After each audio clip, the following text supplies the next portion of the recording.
Hello? Is this thing on? I think it's on. Let's give it a whirl. Hello. Welcome to Maverick Workshop. That's it. Let's get to it. I'm just kidding. What we got is some of these princess type blanks here. It is a blonde princess that turns, you know, a little bit of a pumpkin at midnight type of thing, maybe. Something like that. So, you know, you got to be careful with those types of things and stuff. Even if it's your own interpretation and whatnot. How you doing, just that guy? Good to see you. Good to see you. I hope it's good to see me as well. Yep. Gonna be stop over here right quick. I'll show you what we're going to be working on. There. So these are the blanks that we've got that I'll be turning today. And yeah. So today is going to be a nice filled day of turning. So that's pretty awesome. It's just a normal day here at the shop, you know. Normal day here at Maverick Workshop when that's the type of thing that you do. I'm trying to get my iPad set over there so I can see the conversation. Should we have one? But yeah, it's going to be a good day. Happy Wednesday. And it's about time to get to work, you know. Work. And Abby's over on the other side, and she is working, indeed. Yep. She is over there working on sanding these. So, yeah. All right, I think that's good. Let me get this. Audio sounds fine, or looks like it sounds fine. I try to keep it inside the yellow, and maybe like at the loudest point it tips into the red area. That way it's not too loud for people, and then you don't have to mess with the settings too much. Because that could be annoying to listen to.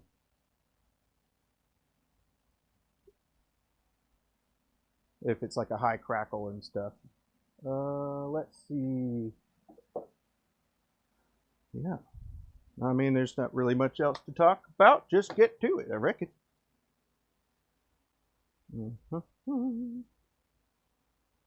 Get the tunage going. Yes indeed. Okay.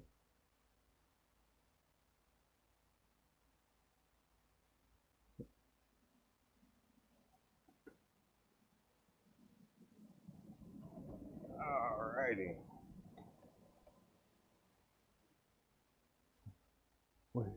Sweet. Okay. I was turning minis yesterday, so I'm going to continue that trend with just the ones that we're doing for this week. Yeah, there's another set in there, but we're not doing those quite yet. So we're going to work on these. That way I don't have to mess with the tool. Oh, Morty, this is how it got its name. Morty, you're such a good dust collector. There we go. Good job, Morty. That wouldn't make sense unless you'd seen Rick and Morty. All right. Dust collector is Morty.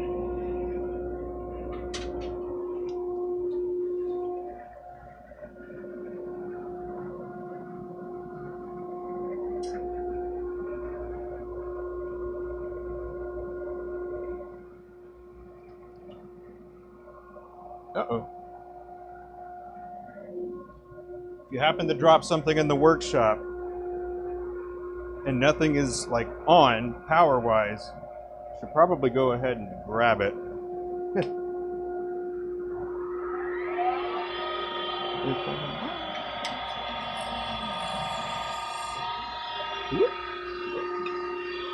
What's going on here? What is going on?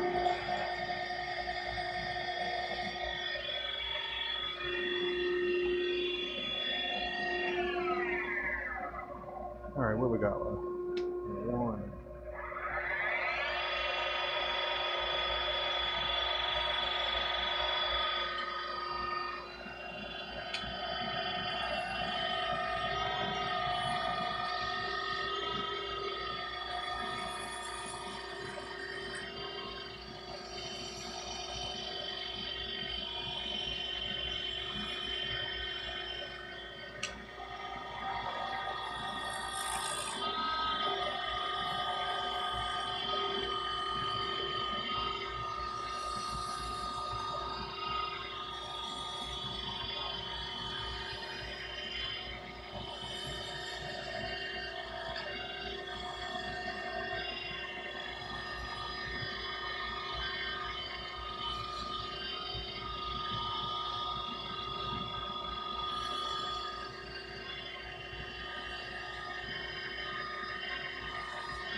Michael Wilson is in the house. What's up, man? How you doing?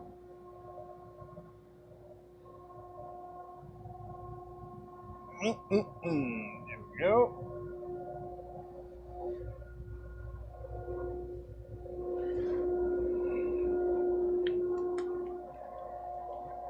Alrighty, yeah, man. How's it going? It's been a few days since last stream, but yeah, here we are. Cranking it out. This is, beginning of the week, this is what I always do, and then later on, in the week that is, we'll change gears and hop into another thing. Hey, Abby.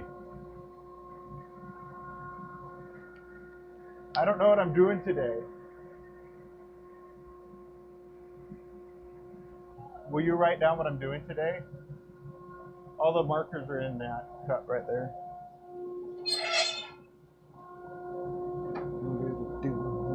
Okay. Need your help. All right. What you got? You ordered 3 different kits off of Timo, but they don't come with bushings. Can you elaborate on how I can do it? Oh, yeah, man. Of course I can. Of course I can. I got you.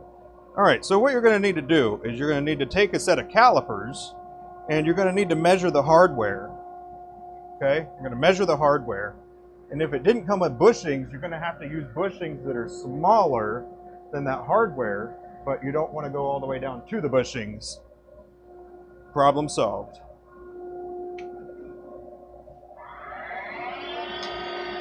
And if you don't have calipers, you don't actually need the calipers. It's just, that would be the easiest way to make it be able to measure quickly.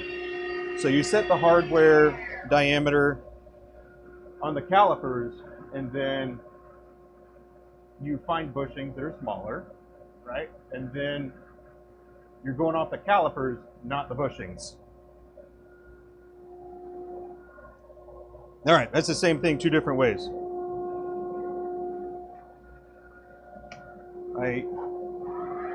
I know that will help.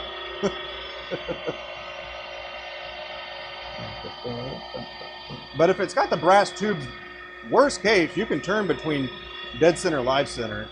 But obviously you'd rather have a manual of some sort, whether that way it doesn't push, it causes the brass to flare out if you press it too close together. Hey, TBC, Brian Nikitas in the house. All right, Michael. Brian might be another knowledgeable person to ask about this. So I'll give it the rundown. Or actually, Brian, will you take a look at that Michael Wilson's post and see if you got another solution other than using using calipers and measuring the hardware of the kit, and then using a smaller bushing, that is. You got the number 2 crown? My man! You earned it. You earned it. I mean that in a good way. Because 2 is not a bad position.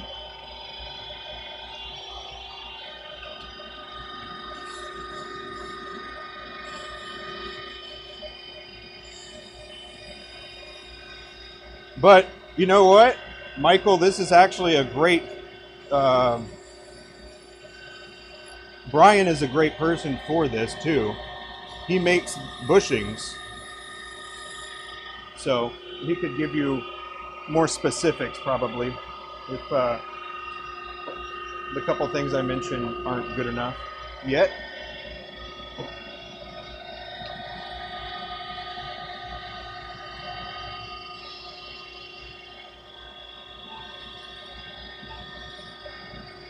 All right, you cranking anything out on that, your lathe yet? Your CNC lathe?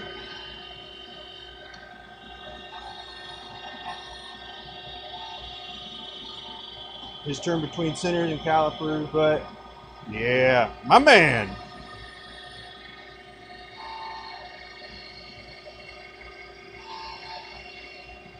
There you go, Michael. All kinds of valuable assets and resources available to you. Yeah, states. Yep. In the U.S. Let's see. I don't know of anybody outside the U.S. that does them. I'll be honest.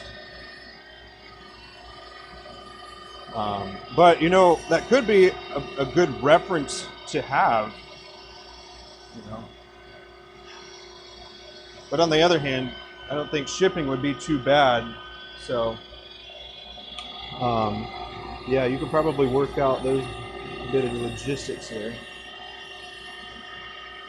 But you got a free solution, and you can pay for exact solution. Need to make that machine pay for itself? I hear you, man. You already feeling the pressure, huh? I hope not. You're in a good spot.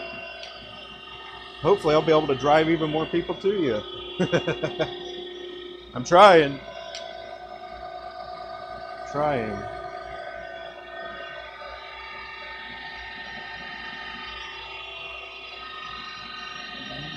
So you think 127? Yeah, you can absolutely. Then measure. Don't worry so much about the inner diameter as long as you can put it on the mandrel. Or are you giving him specifics for that if you want it made? My bad.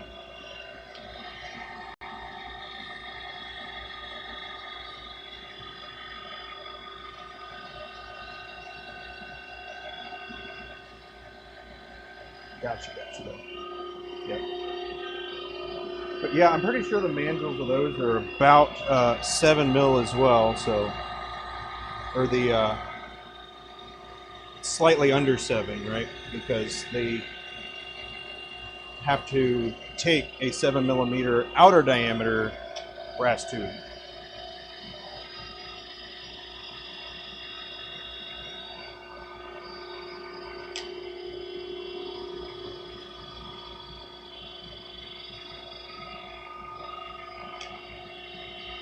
Yeah, I agree, sir.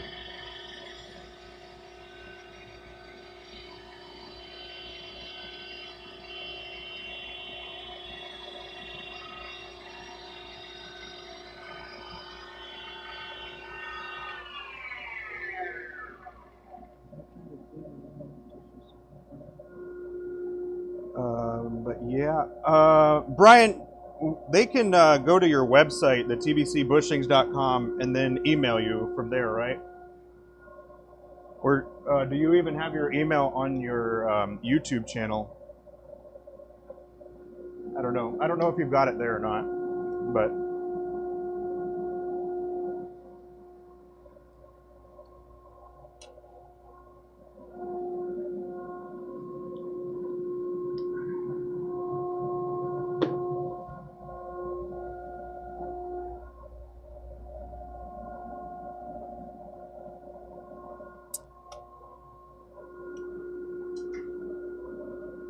right on, you do. On the website, good deal. There you go, Michael. Brian's a good dude to work with. I met him in person, so I can vouch for him.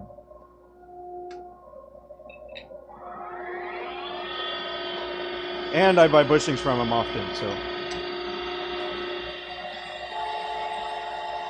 There's also that.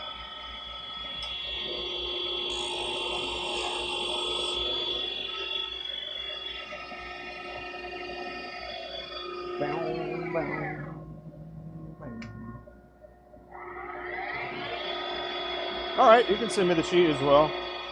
I can't imagine it being too much different, so you're probably fine. You just gotta trust your tools, you know?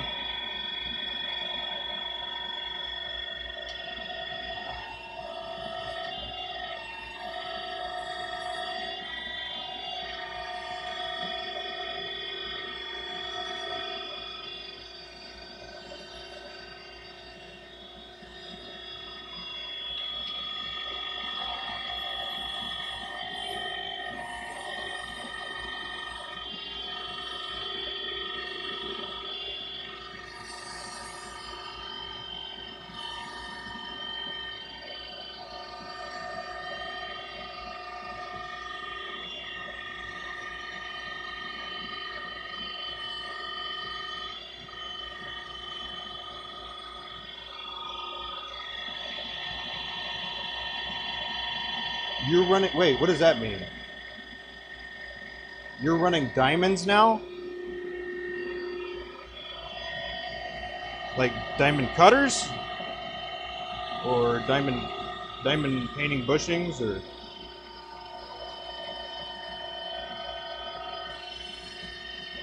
Well, once you get some of those done, you can send them our way. No, I'm just kidding. We're probably set for another little while.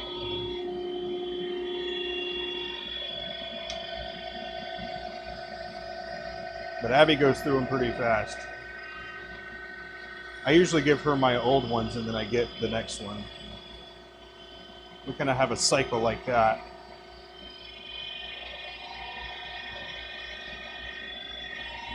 The ends get really sharp after tons of sanding. Yeah.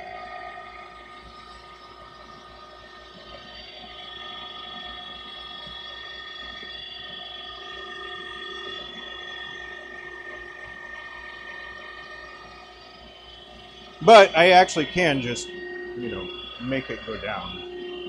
I'll just put the other end into the metal lathe and then trim it back a little bit. So not a huge deal. But that squeezes a little bit more. But I've only done that on one set. I usually just buy them again. You could probably imagine by all the carbide inserts that I could sharpen, I literally have the sharpener and everything. But I'll still buy another box of tin. And eventually, I might not, I might actually just take the time to sharpen the darn thing and then continue from there.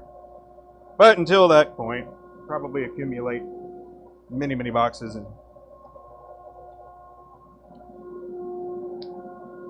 But yes, something, yeah, man. That's exciting. So exciting for you.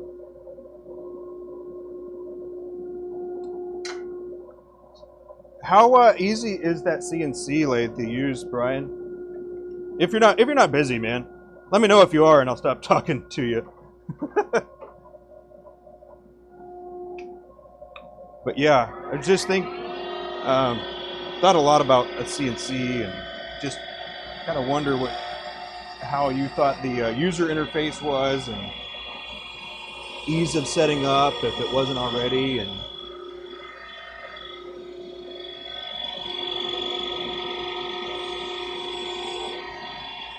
Not too bad. Now, is that coming from a machinist, or is that coming from somebody like not? Am I a hillbilly? I don't think so. Maybe. How do you define hillbilly, Laura? But no, I am not hillbilly. Hillbilly is somebody else that comes and hangs out on the channel.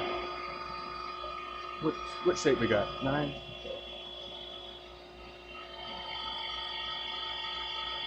Just a little bit of a learning curve, just new to that control. So you think if I were to get one and apply myself for a few hours, I would be able to do something? Oh, yeah. Yeah, it probably is. But that's all right. I don't mind. As long as it's keeping appropriate.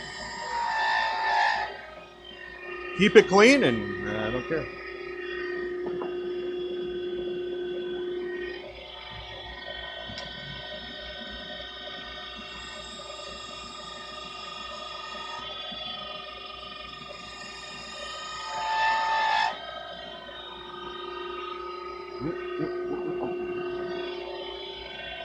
Yeah,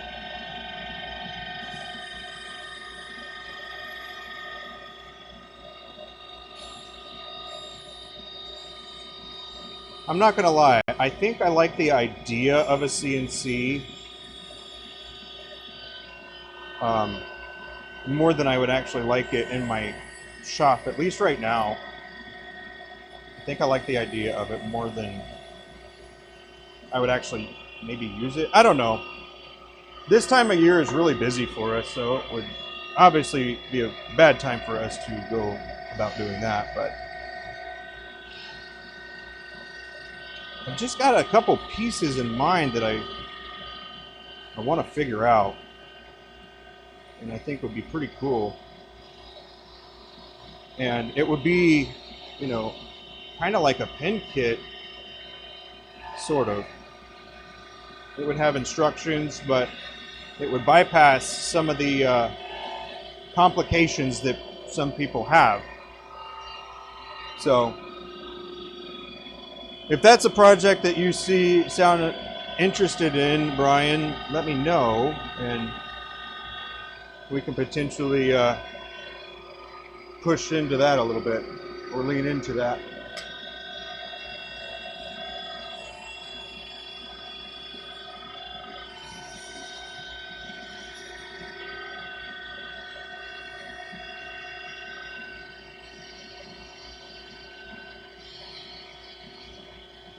you can get used. Yeah.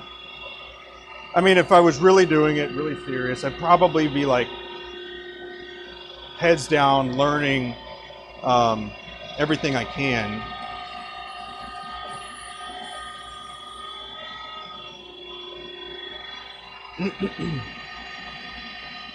All right.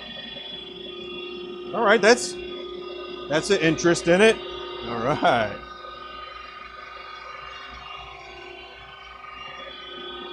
Right on. Right on.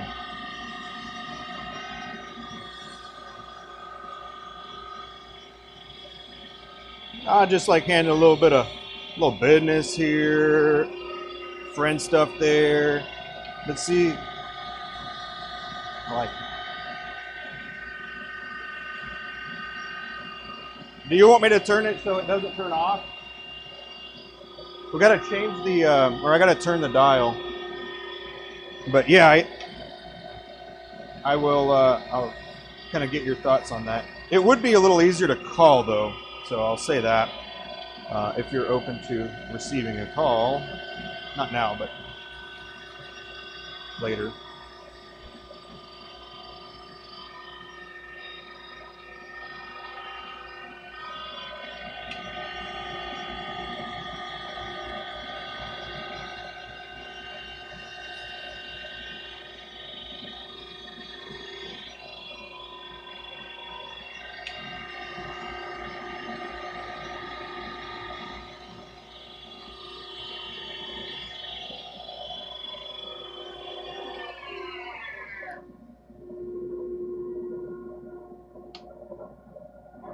Dang. 25 sets. Now, do you start with like one rod of steel and then you just cut it out of that? And then it just keeps pushing it forward? Like, I guess, is it an auto feeder? Good grief. Is that an auto feeder? Yeah.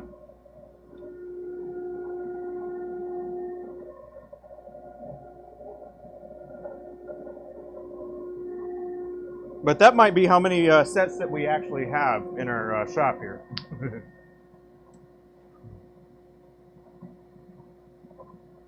Oh, sweet. It's an auto feeder. That is awesome. Was that an upgrade, an aftermarket kind of thing? Oh, not an auto feeder. So you got to put each piece in, and then it gets worked on, and then it gets cut off, and then you have to reposition it and do it again? Is that what it is?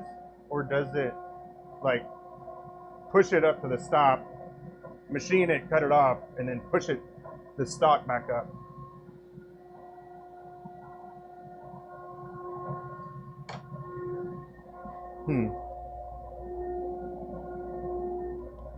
Oh, you can add it. That's pretty awesome. I've seen those on Swiss lathes, but I haven't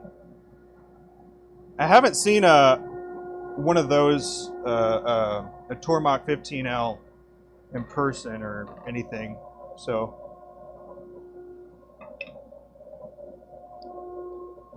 but I know Jonathan Brooks has got one. What's his name from Little Hollow? What's his name from Little Hollow?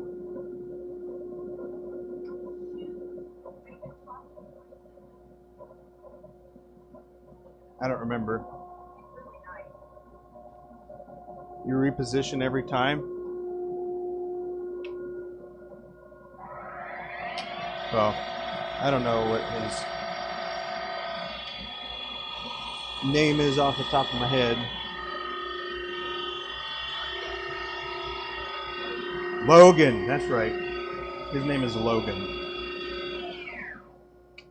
10.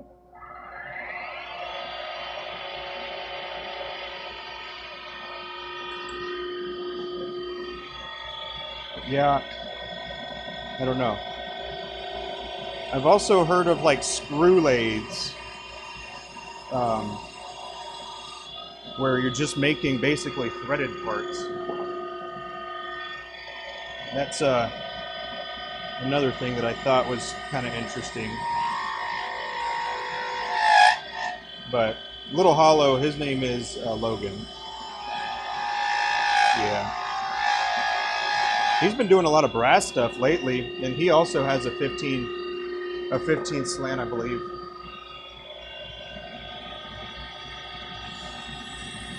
But they're obviously using it for pin stuff, or pins.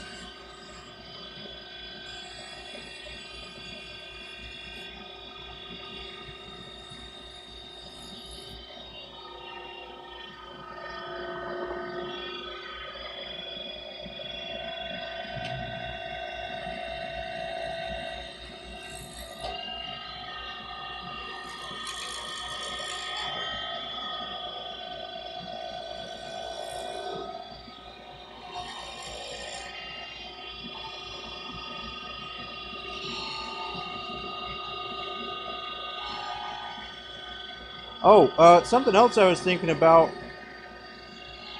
is, are you able to do triple lead mandrels and reverse threading?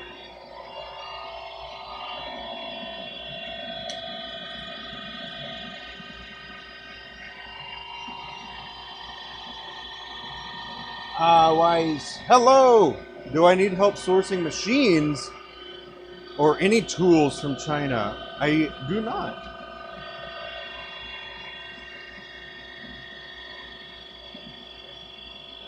I do not.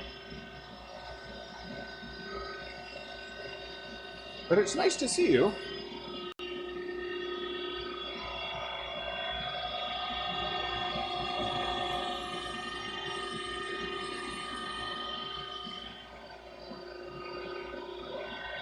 Oh, it's not that pressing, Brian. I was just more interested in, if that was a possibility. It wouldn't necessarily be a showstopper for what I was going to send over to you.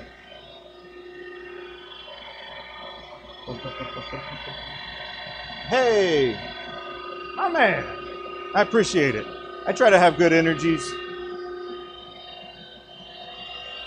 And I hope you have a good day as well. And find somebody else, that does need some machinery.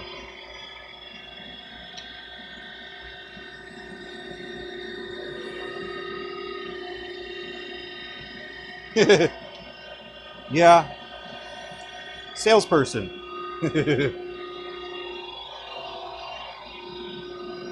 That's all right. I find them to be relatively harmless. So, if nothing else, actually, it could be even a conversation changer or starter. So, I'm not bummed.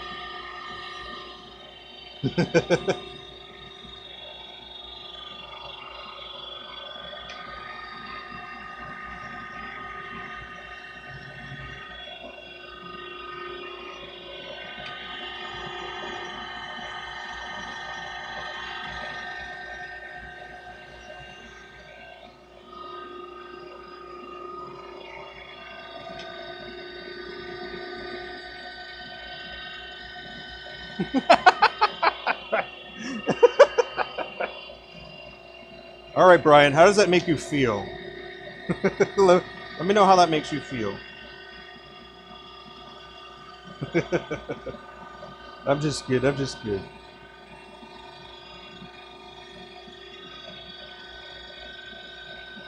You do have good energy, man. Great energy, even, yeah. It just comes off a little flat, I reckon, when you're typing. But that's just kind of how it goes, isn't it? You can't really put tons of exclamation points all the time.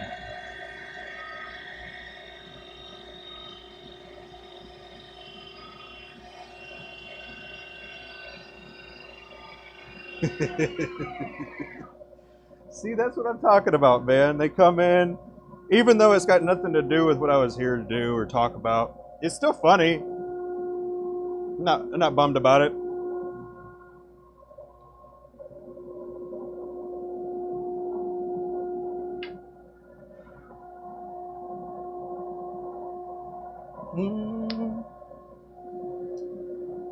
Let's see.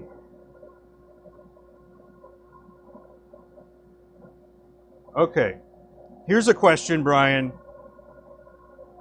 Oh, hold on. I gotta get this. I like how you're aware that you have good energy. We need more self-aware people in the world.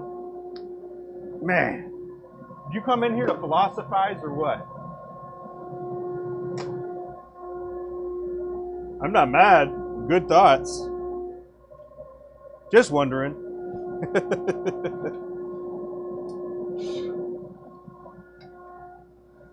But yeah, lots of good vibes, man. Lots of good vibes.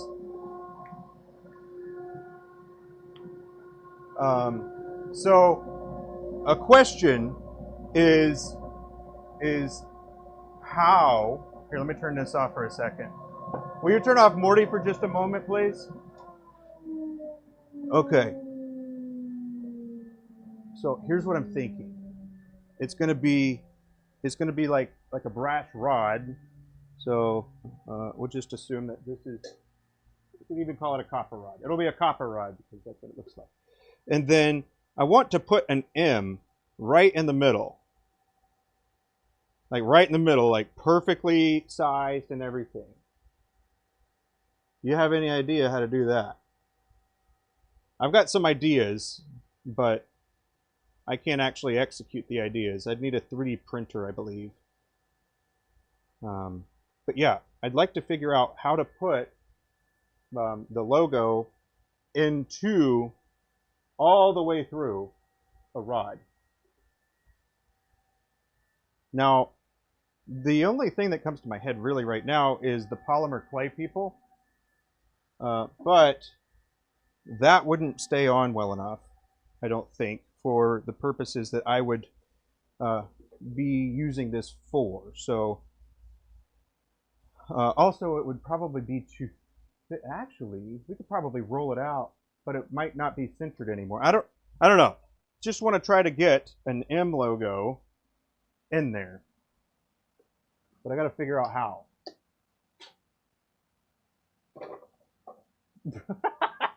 You can source 3D printers for me? Dope. If I need a lot of printers, I'll let you know. Gotta add you to my list, huh? Where's Bamboo Lab machines made? Are they made in China? The ones that are Bamboo Lab? Tell them I use the Aunt Jemima, the liquid box. That's syrup. Aunt Jemima syrup. Huh? Aunt Jemima syrup. What are you talking about? Uncle Ben's? The rice? Oh. Oh, a good pancake recipe. Dude, let me get Abby over here. Oh, it is. It's pearl milling pancake mix. Perfect. Pearl milling pancake mix. It's Aunt Jemima. Pearl milling is the company. Yeah, okay. It's still Aunt Jemima and pearl milling pancake mix. And then the one that you add eggs to. Not the complete one. And then you might want to add a touch of vanilla. Yeah, but that enhances them. Do you like them fluffy or do you like them thin? Because that's also important.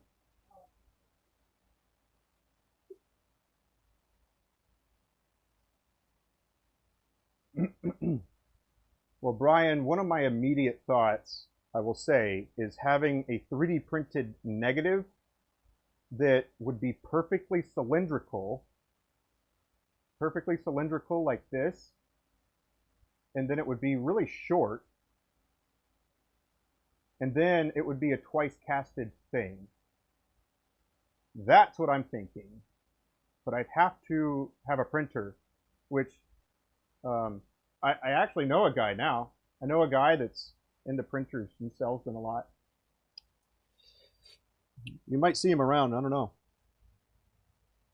All right, you like them fluffy. All right, so you're probably going to use a little less liquid. Okay, a little less liquid will make them a little more fluffy.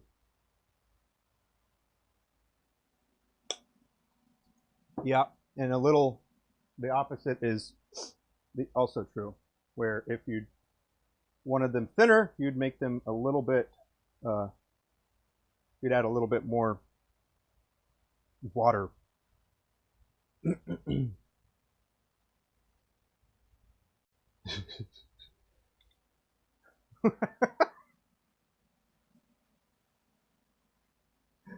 Oh, why was that deleted? Did you delete it? Rick rolled. Said I Rick rolled somebody, everybody. It's funny, but I want to know how.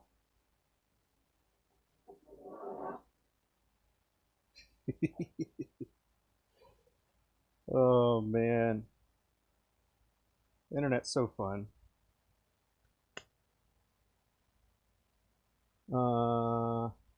You're. Oh man, it's okay for second bowl.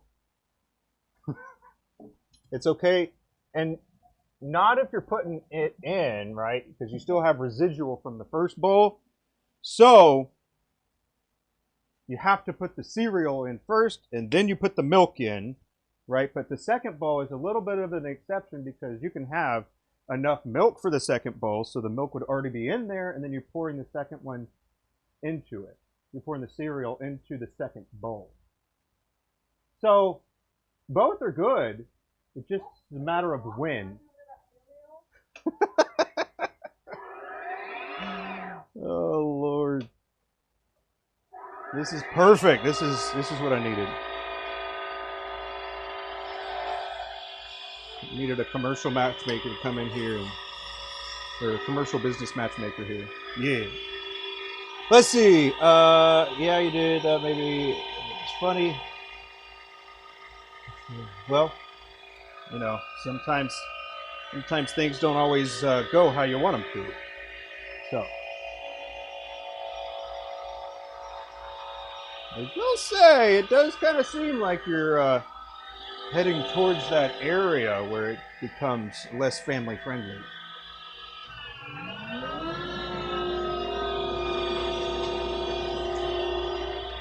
What am I doing? 25. Yeah.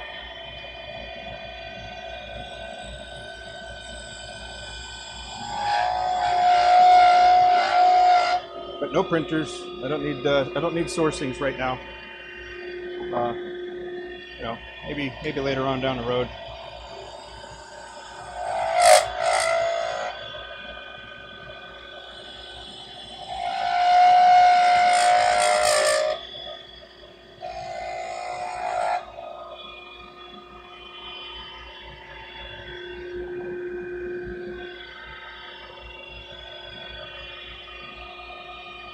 You know, thinking about it, here's an interesting take on it, on this particular subject here. When you have somebody that's like a sales representative for something, and I'm not just specifically talking about you, I'm just talking about in general. If you are selling something that businesses need machinery-wise, you'd think that it would also be in the best interest of the people selling the machines to have the stuff for people to do and to actually consume for the machines. And it's, I guess, an interesting thought about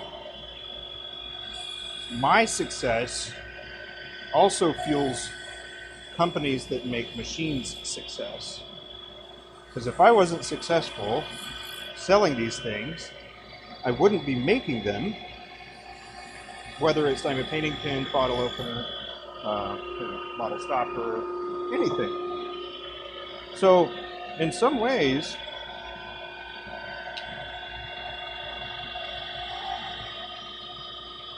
they should be advocates for not only their business, but the business of others as well.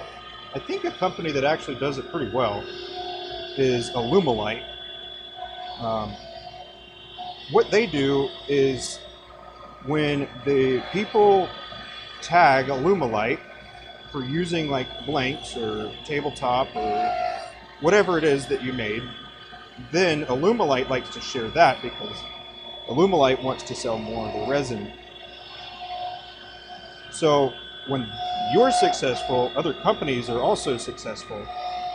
And it's an interesting way to go about it, and an interesting way to think about it too, because all of these things have to work together for everybody to be successful.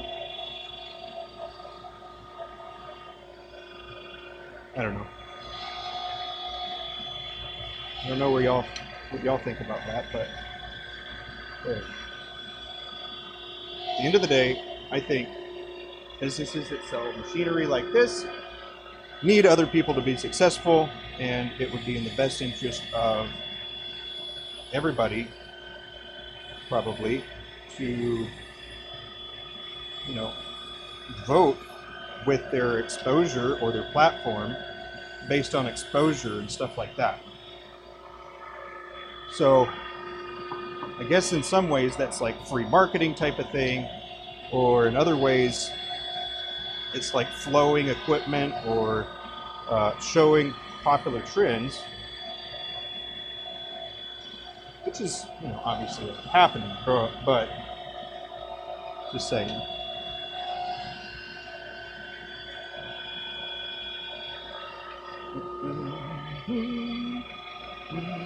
Hey Vinny, how you doing, man?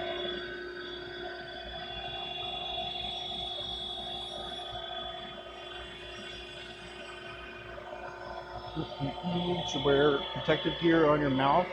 Yeah. Well, this is grabbing the dust. This is grabbing the dust. And then I've got the air blowing behind me. Obviously, it doesn't fix everything, but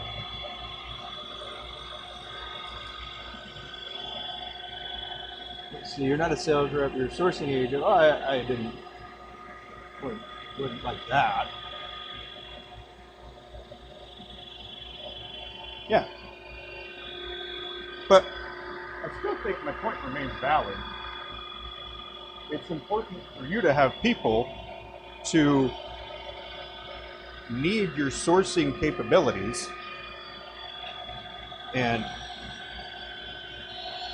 basically if I were to be in a position like that, I'd probably watch for a while, probably watch and see how things are done, and then see if I can actually offer maybe a variation or maybe something that'll be more efficient.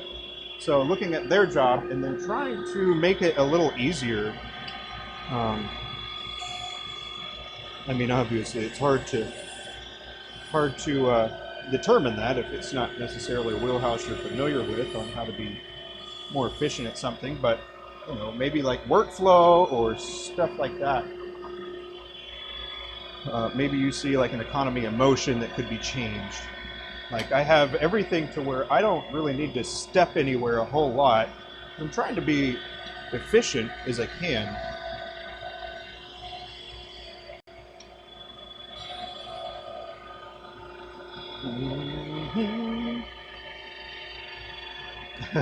Vinny! Sorry, Michael. You missed some good stuff, but that's all right. It'll still be there.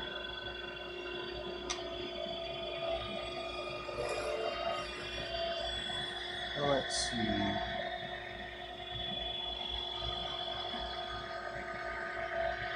see. You need that beading tool? Hey, you can make one. Shoot. I used a skew to try and make a ring tool, and it worked, but it wasn't the size that I needed it to be. It was, if I'm doing something that's as small as this diamond painting pin, you need a much smaller thing. But yeah, just get a little slab of high-speed steel and then grind it. Or you can buy it.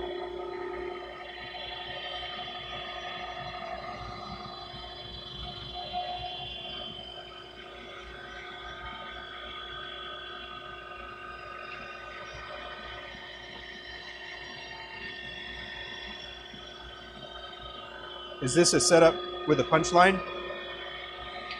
Or are you wondering how I know where to turn.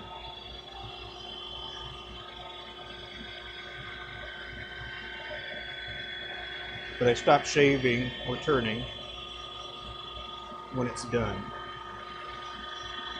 And I've got it shaped how I want it to be.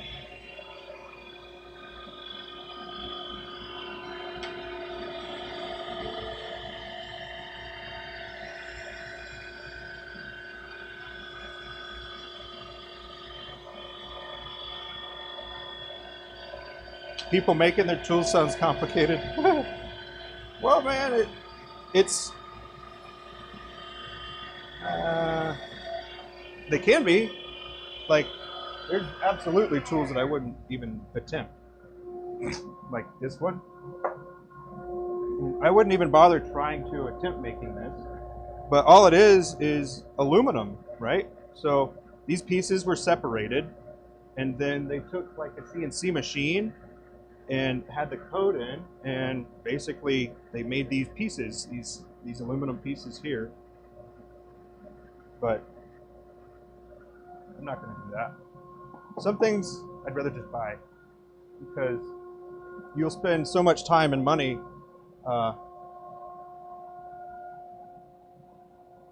but you end up sometimes you can end up spending more money trying to fix that one project. However, you do accumulate more tools sometimes by solving those types of projects.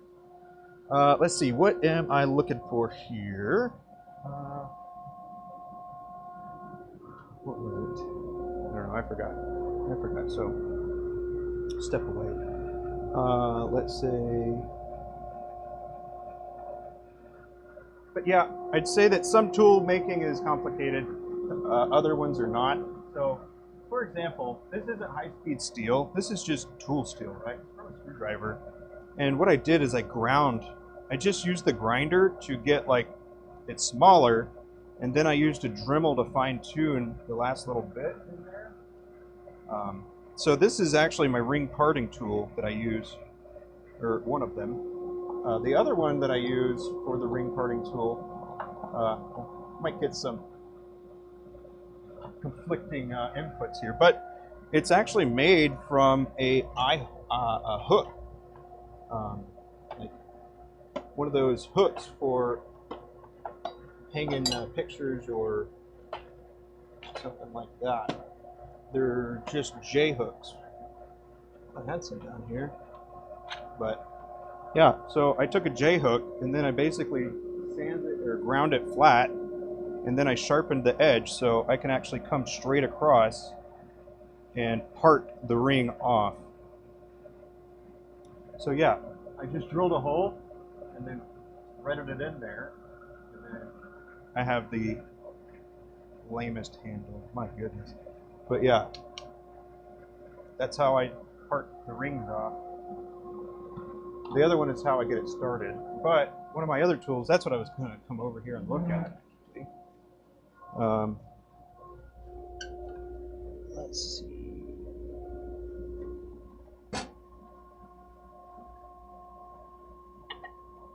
Here we go. Nope.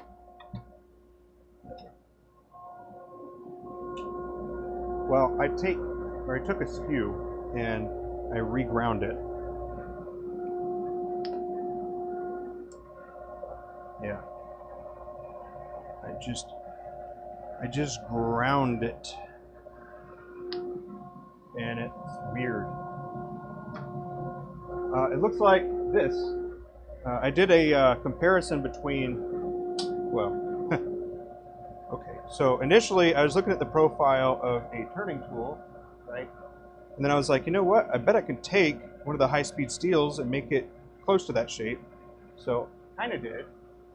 This was just a what is it? A 5/8 skew that I did a real mediocre job grinding, by the way. So don't beat yourself too much. Beat yourself up too much for that. But it is a lot of work, I suppose, especially if you view it as work as well. You know, I think of work inside my hobby probably very differently than a lot of people do, but that's because I turn all the time. And so I just think of it as... The guy that was telling you to wear something over his mouth. Oh, it's 82 degrees in here. Oh no, we have very little particles. Oh, yeah, the particles, the dust particles. Yeah, we got an atmospheric monitor that we have on that tells us about VOCs, or shows us the level of VOCs at the different parts per million and stuff like that. So we do keep an eye on that. Let's see, do a stream. Oh, Michael, you want to do a stream at some point? I need you to do a stream at some point making rings without the ring.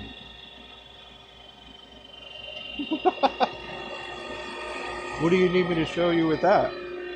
You just get a piece of stock, then drill a hole in it, and then progressively make it bigger until you have the inner diameter, and then you part it off, and then you determine the thickness that you want, and then, is this 28 or 29?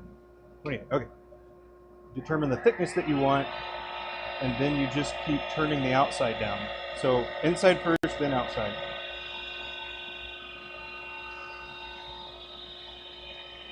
Have I got a pet? Yes. I have got 2 dogs, 4 guinea pigs.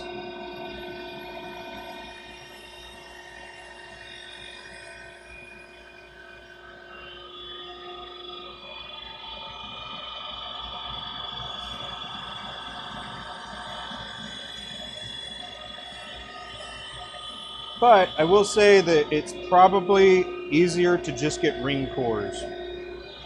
Unless you were doing like specialty material, in which case that, yeah, you probably want to know a different process. That way you can take care of those differently.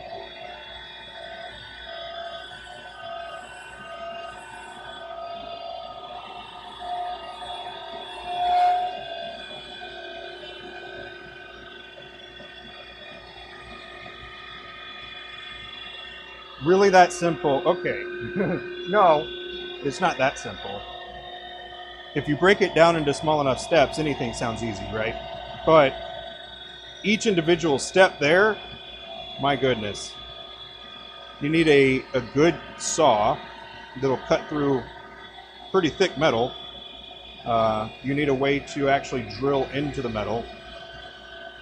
So, while yes, the steps are relatively simple, if you're trying to do it yourself, that would create a lot more complications.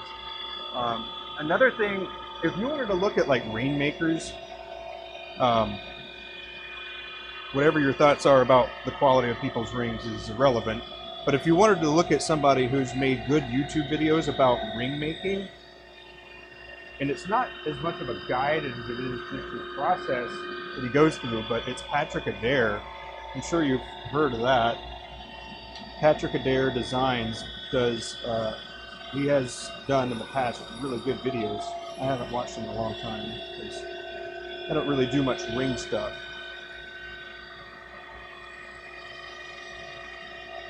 Kevin, how you doing, buddy? Good to see you, man. Really, YouTube being all complicated on you, huh? You have the pre-board blank size. Alrighty. So you've already got ring blanks. Is that what you're saying? Let me just add the wooden. You just want to add the wooden bit on top of the stainless steel blank. Okay, do you have a channel? Like, is there a channel in the ring blank? Or are you just trying to put wood right on top of the metal core? Sorry, those were 2 options.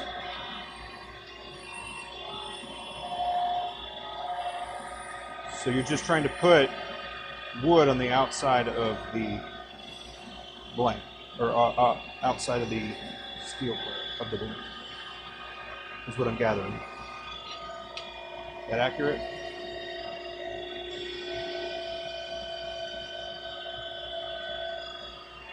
Let's see.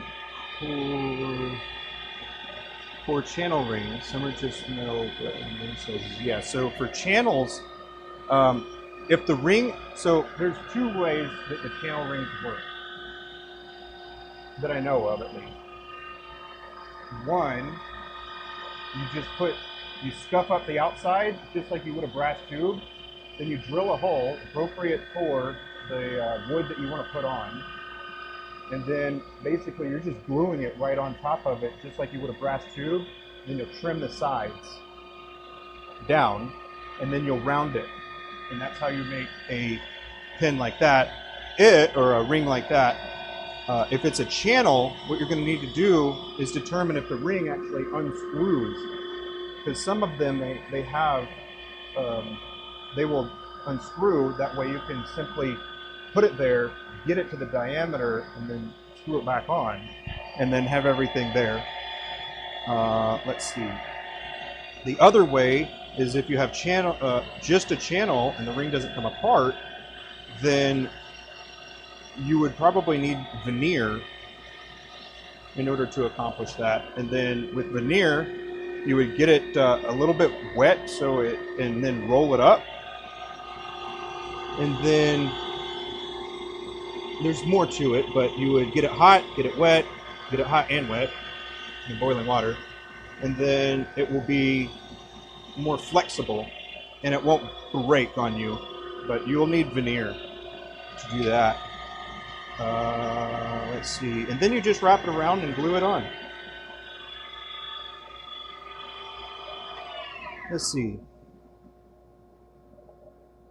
Baser is also very helpful. I don't know Baser. What is that? These are single, don't open up. Cool, you'll need veneer.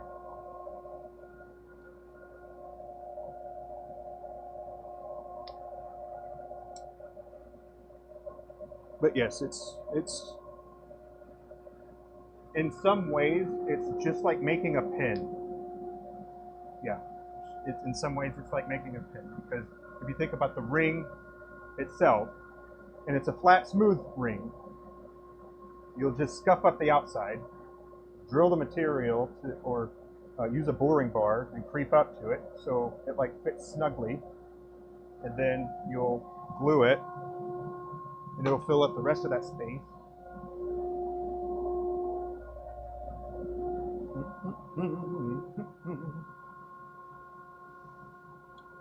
Let's see. How would it hold on the lathe? Like, let me clarify.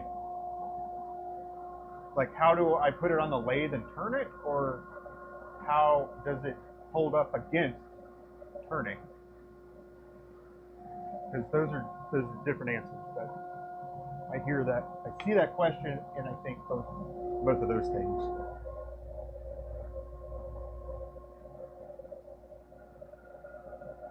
Because some of the tools, they have specific ring mandrels, but you can also do one yourself. How would you turn it on the lathe? I get a ring mandrel.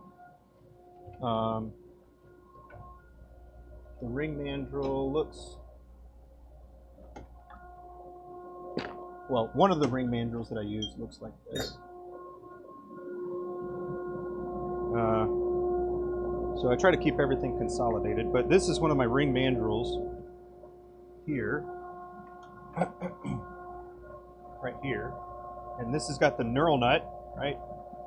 This will come all the way off,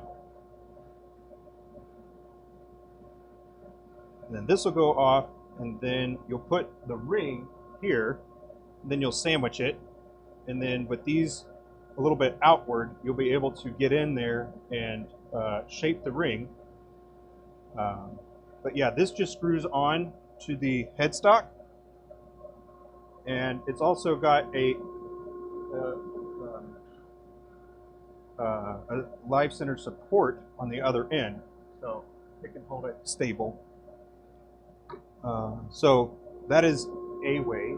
Other people do variations of, well, So the thing is if you know you want to do a whole bunch of them, then I would suggest doing getting a ring mandrel. However, if you had just a piece of wood, you could use it sort of like a jam chuck type of thing. And so what some people do is they will create things that are kind of look like this.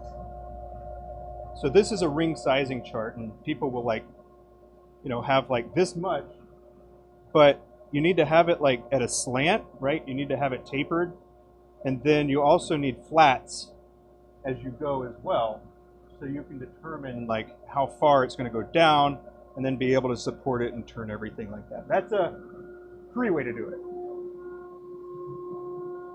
Huh? Oh. Is it too tight? Did you tighten it too much?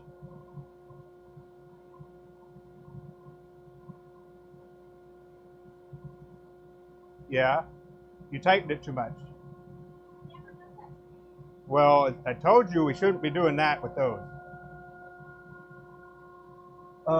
Makes sense. Yeah, get a piece of wood, then do a little thingy like that. I mean, we can go into further depth, but at the end of the day, there you go. That is how you would go about doing something like that, both free and if you wanted to pay for some stuff. Although I will say, there is another one. I think Turner's Warehouse has it that like interlocks, and so that one's cool. However, I was always worried about the CA glue, right? Because if you push it together and the ring is right there, you still have these little flares like this that are still there. Yeah, I just think that those are going to get glued together. But, that's just why I avoid it. Bum, ba-dum, bum, bum, ba-dum. Bum, ba-dum, bum. Bum, ba-dum, bum, bum. Kevin, look at you, man. You're doing some stuff. Good work. Good work.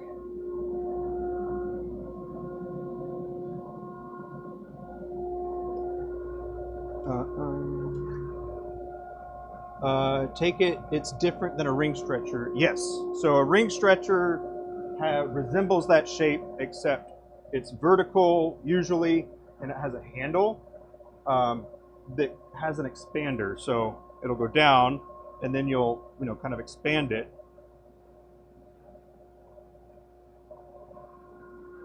Yep. But yeah, I suppose it's kind of like a ring expander, It's kind of like, it's got the taper, so if you kept jamming it in there, it would expand. But a ring expander actually expands it all at the same time, whereas if you had a taper, it would only do one edge.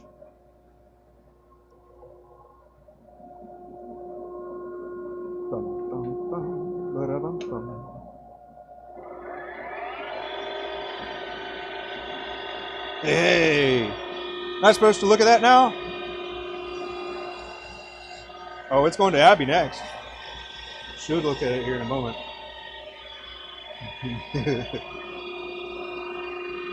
got a 4 Bravo here. We got a 4 Bravo in the house. 4 Bravo is just 4 bunk. Boop.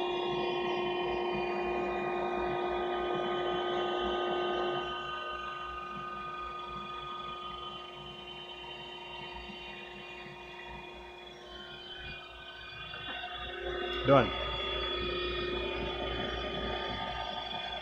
Lawrence, what's up, buddy? How you doing?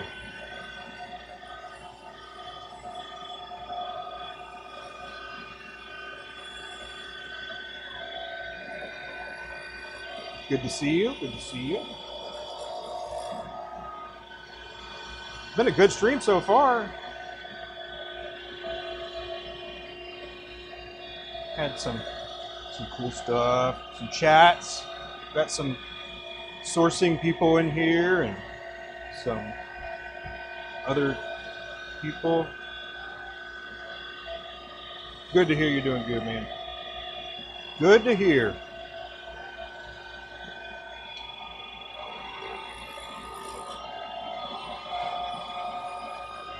Mosaic turquoise and canella stones, huh?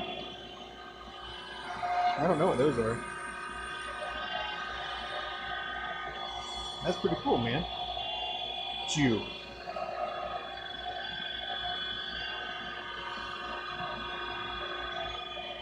Taking it in the geology way, huh? I'm gonna mix pins with a little geology. Yeah. Probably be a good market for that. Especially if you went.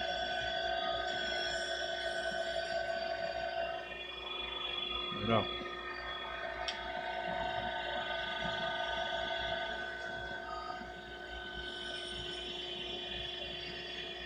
That's awesome.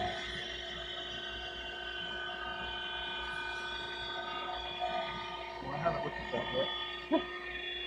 All right. Okay. Well, there's my to-do list. It just says diamond painting pins all day.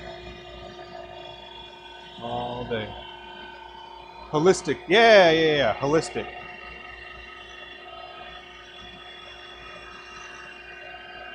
That's the one.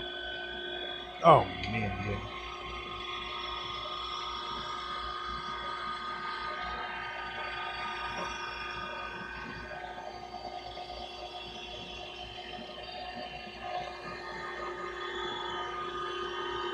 Anybody get anything from Amazon Prime Day?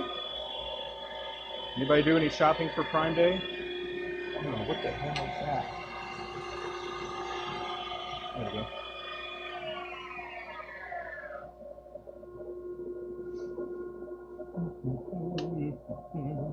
Just put it in here. Steepen that up a little bit. Trim that down a bit. You been able to log into WoW yet?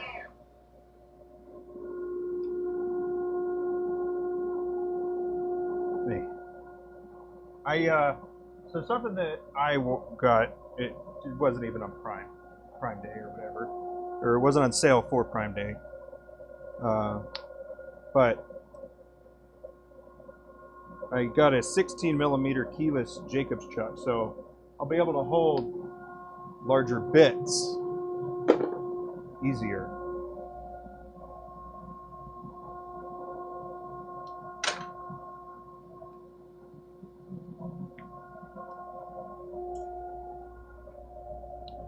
Alrighty. Like everyone else, you got your good days and bad days. I hear you, man. I hear you, Lawrence. Oh, we're doing another Ford Bravo. Bone conduction headphones. Uh-oh. Like the jawbone type of thing? What do those do, Kevin? Tell me about those. Because they sound pretty neat.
I was looking at the Ozbot, the camera that will track you down.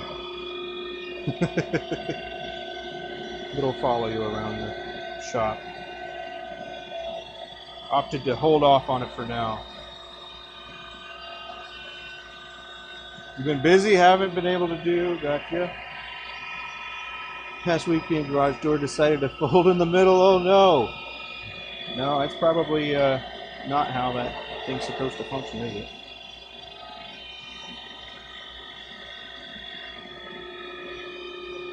Huh. It was over the top of the ear and play. You still hear around you. Hey, that's neat. Great for long streams.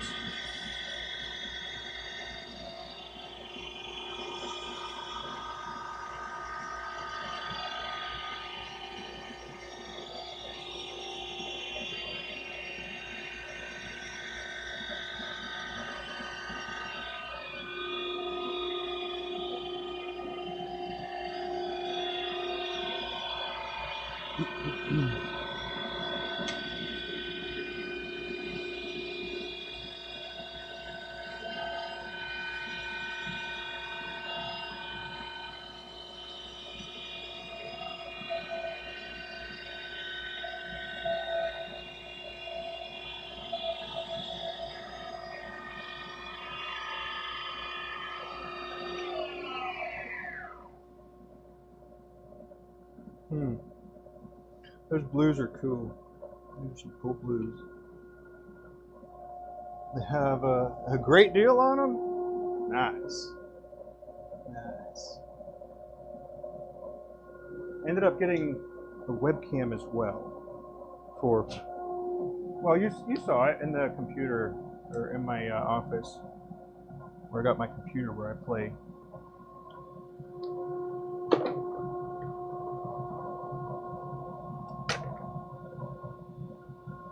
Let's see, what else have I been working on? Shoot, oh!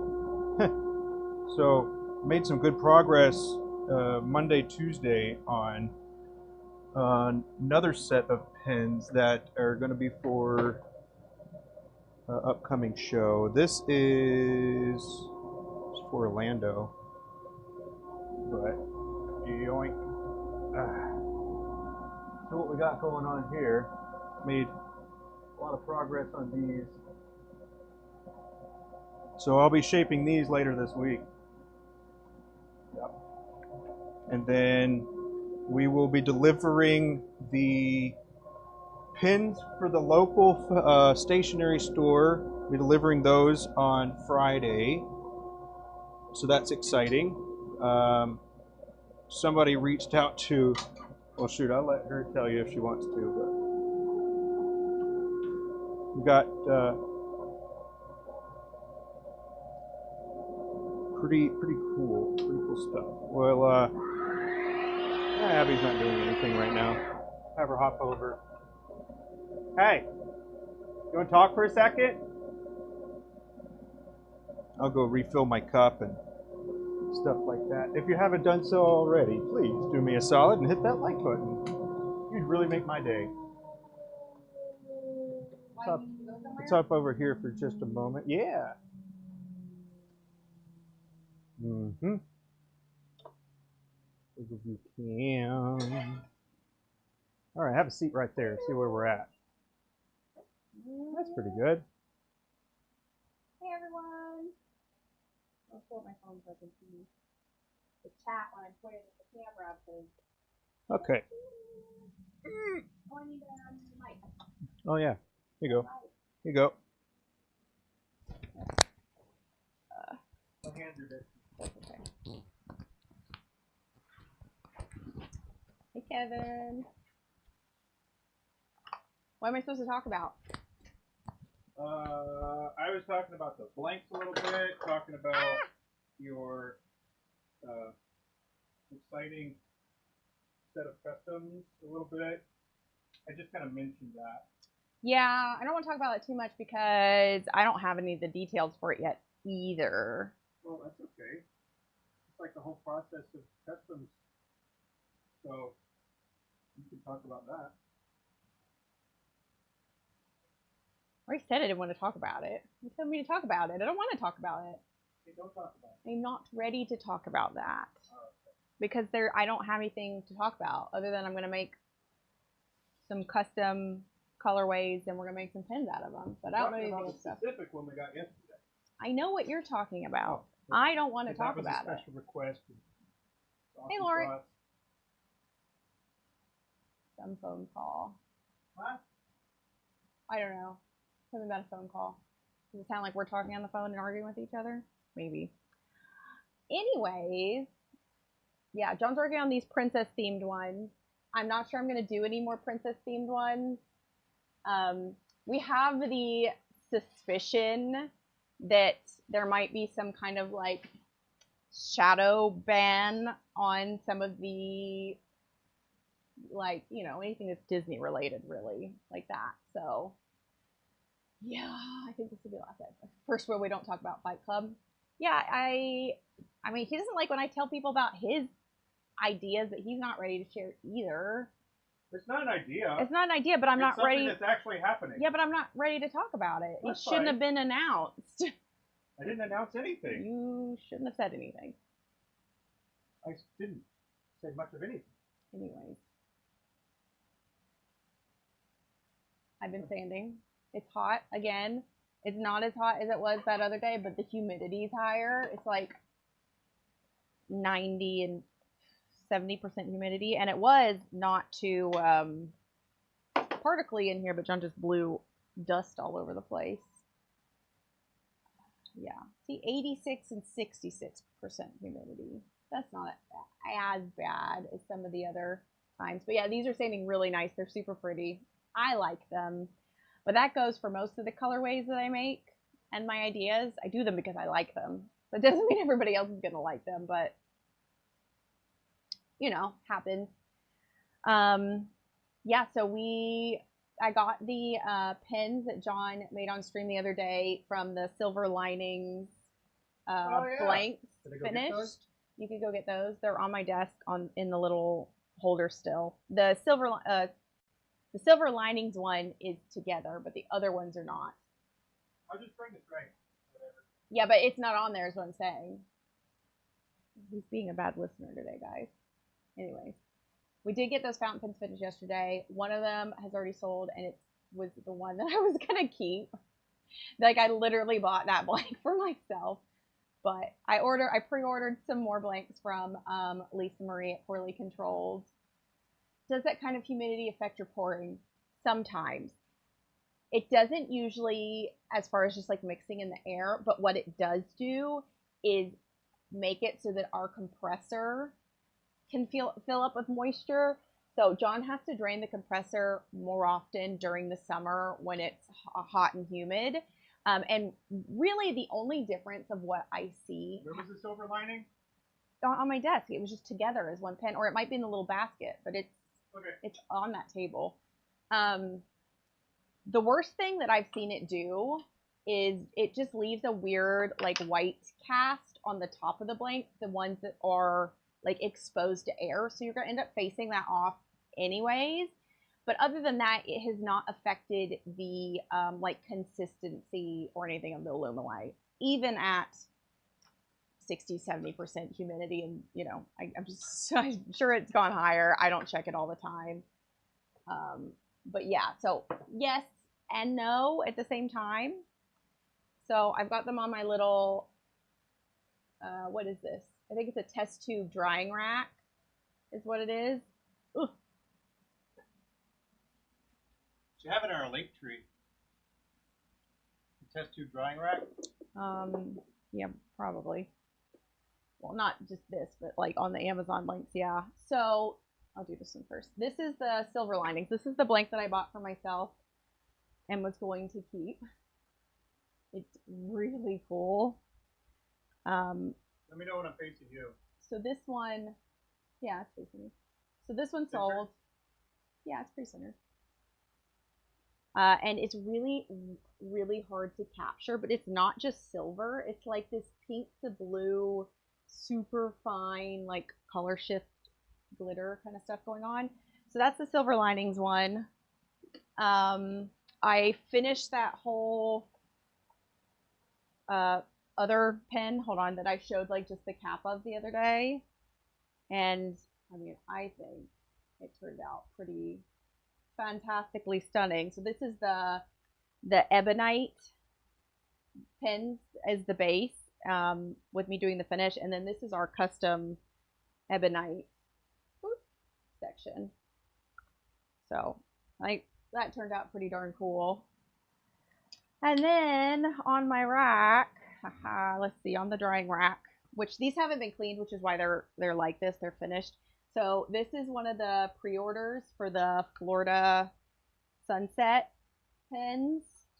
And then these are the 3 other blanks that we got from Poorly Controlled. This one was called something about hydrangeas. I really don't remember. This one was cold plasma, I think. It's very cool. This is pretty cool. I would say this is my second favorite out of the ones. And then this one was an unnamed blank that Lisa gave me when I bought a few blanks. So, yeah, that's those. So I brought my whole basket out. You ain't gotta show them. Well, we've already shown all of these. You got your secrets. No, none of these are secret. These have all been shown now since I announced that. Like, here's the 4 that I have finished of the ebonite pins. So they're pretty drastically different. It's so hard to capture the effect that is on them as well. I think that these are going to do better in person at the in-person shows than online, just because you can't see like how cool it is. Linktree. Yeah, we have a Linktree. I don't know if that's probably not on it. No, well the rack probably isn't, but also I'll be honest, I haven't updated that in a while, and I don't know what's linked on the John's Linktree. Like, a lot of stuff on my Butterfly Effect Wares Linktree is fairly updated, and a lot of stuff that we use. But yeah, I don't know if that one is. However, yeah, so test tube drying rack, and they're so convenient to keep like the pieces together, and especially when I'm doing like a bunch of them all lined up. Like, John will take it from obviously his little staging tray back there, and then I put them on the rack, and then I do all the sections, and then I do all the caps, and then I do all the bodies. Florida Sunset is gorgeous. I love them all. I thought these were pipe/chillums. I love, but I always collected interesting pins. I don't know what that is. Oh, I'm sorry. Yeah, I do. No, so what we're turning, or what John's turning today, are actually diamond painting pens, craft diamond painting pens. But what I just showed were fountain pens. They just I think only the one has the nib in there. But yeah, we do both. You sell a 3D printed one. Hi, Timothy. John has me chatting here for just a moment while he's taking a quick water break. Nobody. You missed. Shoot.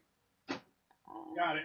First try. So yeah, I'm over on my lathe sanding diamond painting pens, and John is turning them, and I was just showing off some of our finished fountain pens. We're starting, hopefully, to get really focused for the DC Pin Show. I did just post, y'all have already seen them if you've been watching the cherry blossoms that John turned. They're all turned there. It's all on me now to get them. You want me to get those too? Sure. Yeah. Might as well. Hi, Jessica.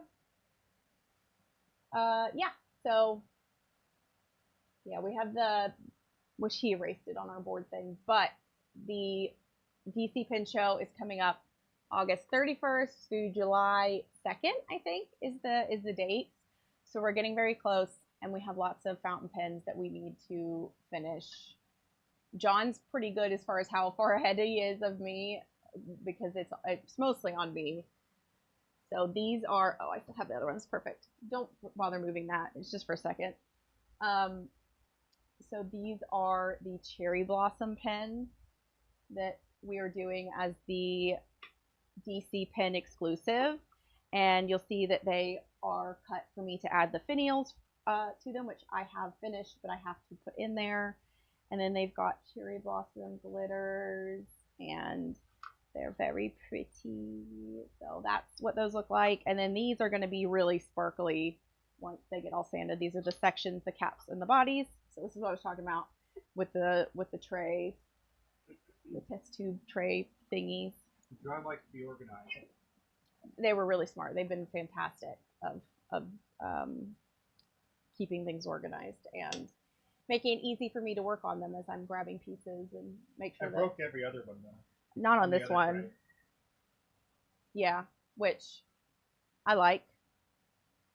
However, I could actually do two. Like I could fill up an entire tray if I really needed to. I don't want you to break this one too. Just in case I have more pins I'm trying to put all together or get done. But yeah, we ordered nibs. Oh my, yeah, we did a huge nib order. Talk about expensive. Yeah, well, we like a lot of people go through a lot more nibs than we do as far as the vast number of fountain pens they make each year. For us, we have to make sure that we have obviously enough nibs to go with all the pens that we're going to bring to shows because all of our fountain pens come with nibs. So yeah, our most popular sizes is medium, probably then fine, and then maybe broad and extra fine are about like tied. And then the stubs, rarely people ask for the stubs. However, at the pin shows, people are more likely to buy some of those bigger ones if they're planning on getting them ground at like a nib grinder. So yeah, we did our big giant nib order and converters so that we're ready for the show. We ordered a sign for our table because the last couple years of shows we have not had, people do the big signs that go up over the table like that, and we decided not to do that. I find them a little offensive, obnoxious, only because it really blocks like everybody else's view. So if you're on the other side of that sign, and then it looks like your table is under that sign too. So I get it, and it's so people can visually like see from across the room where a particular vendor is. Hello. So yeah, so we got like a more of a flag shaped sign. So hopefully it'll be less like the car wash one. Like yeah. So almost like a ribbon. We're either gonna put that on the floor beside our table, or we're gonna clamp it to the table. I think. I'm hoping that it'll turn out cool. It's stratified. It says Maverick Pins. And then we'll be in our outfits, so we're also pretty easy to spot at pin shows if anyone's looking for us. What else? What else did I order? Some extra of these. I could put this pink barrel with this blue section and then the purple cap. Ew. No, don't do that. You should keep those extra pieces until those are shaped. In case we need any extra pieces. Those in the tray over there are going to be the exclusive for Florida, for Orlando. But yeah, a lot of people, bless you, a lot of the fountain pen makers in the community go to a lot more shows than we do. Like there are some that spend. Well, they're just on the circuit. Yeah, they spend the whole year. Like that's the main thing, that they're making pens and going to shows, and that's what they do all year. John and I have school-aged kids, so we have a 10-year-old and a 12-year-old. So all of the ones that are during the school year, we definitely can't both go. But for next year, we'll see how things go. But I might try to go to some of the shows. John has gone to a few shows by himself, not as a vendor. Yeah, she let me out of the house by myself. You don't like to go out of the house by yourself. It's not a let, it's you don't. But yeah, he went to Atlanta and went to the Raleigh, the Triangle show, just for him to go and like talk to people. For me, if I'm going to go to a show, I'm going to sell pins. Like we're business. So I am going to San Francisco. Got to build the relationships. And then also have. Well, that's fine. And no, I love the in-person. I really enjoy going to shows. It's a lot of work putting into all of it and like being organized, and it's higher pressure, I guess, than us being here in our workshop and then like putting stuff online. All these could be done too. A lot of those were put aside because I do not want them. That one's cool. I do not want this one. That's just all green. Maybe I don't like that one either. I already have a couple of these. And then I'll be honest, I'd rather you turn the new pastel blanks than those right now. Because they're just they already have like an hour. Well, they can get turned, but I'm not going to finish those ones for the show, at least coming up. Let's see. Him left unsupervised. I don't know if I do that. No, he's fine. He is fine. He just doesn't let's see. How do I put this? You better put it nicely. I do all of the actual like transactional. Oh, I do everything. Just kidding. I am the at pin shows. Production management. At pin shows, we both get to walk around some, so I'm not just saying that John's wandering around. He does like to wander around.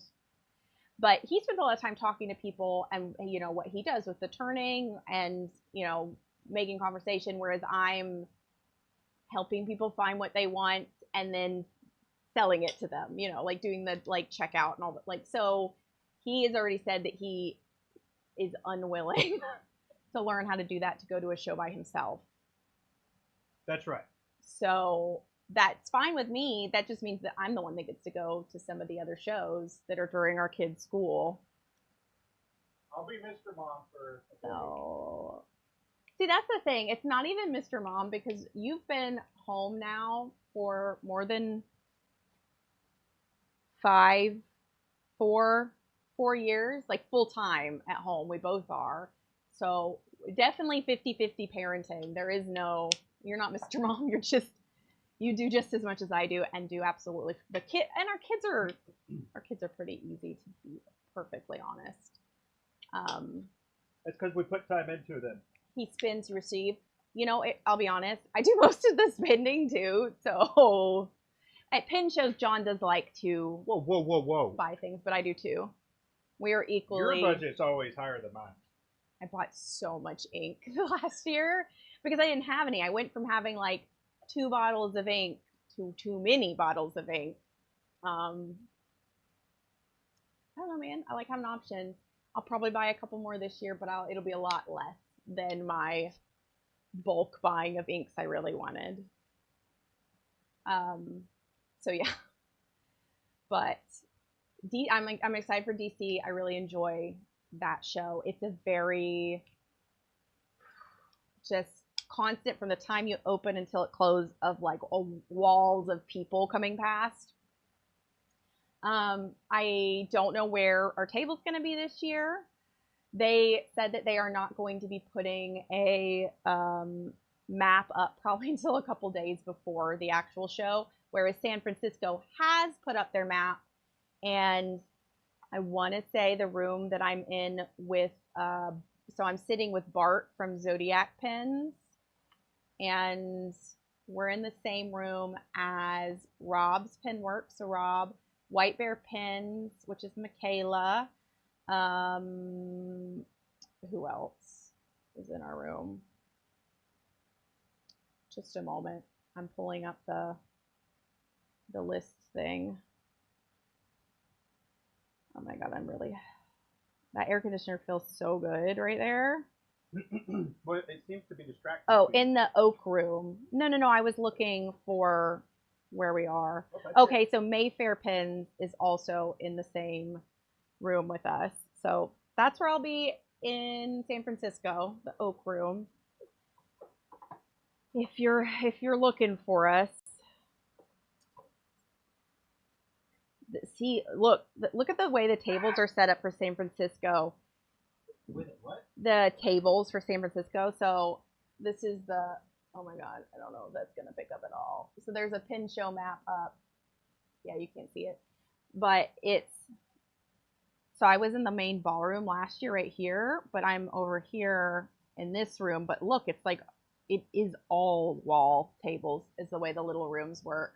Zodiac and White Bear you met in LA show, they're cool. Yeah, they're awesome. We like Bart a lot. We sat back to back with him at the Orlando show last year. And so I very much enjoyed hearing him talk to people the whole time and chatting with him. So I'm excited to sit with him at the show. And then Michaela and Rob I met last year at the San Francisco show. So Oh, no, Michaela was at the DC show. I met her at the DC show. She's super nice. Yeah, she did really well too. Hi, Johnny. Yeah, her stuff's really cool, very unique. Bart's, obviously, all of his shapes are themed through like the zodiac signs, all his different shapes.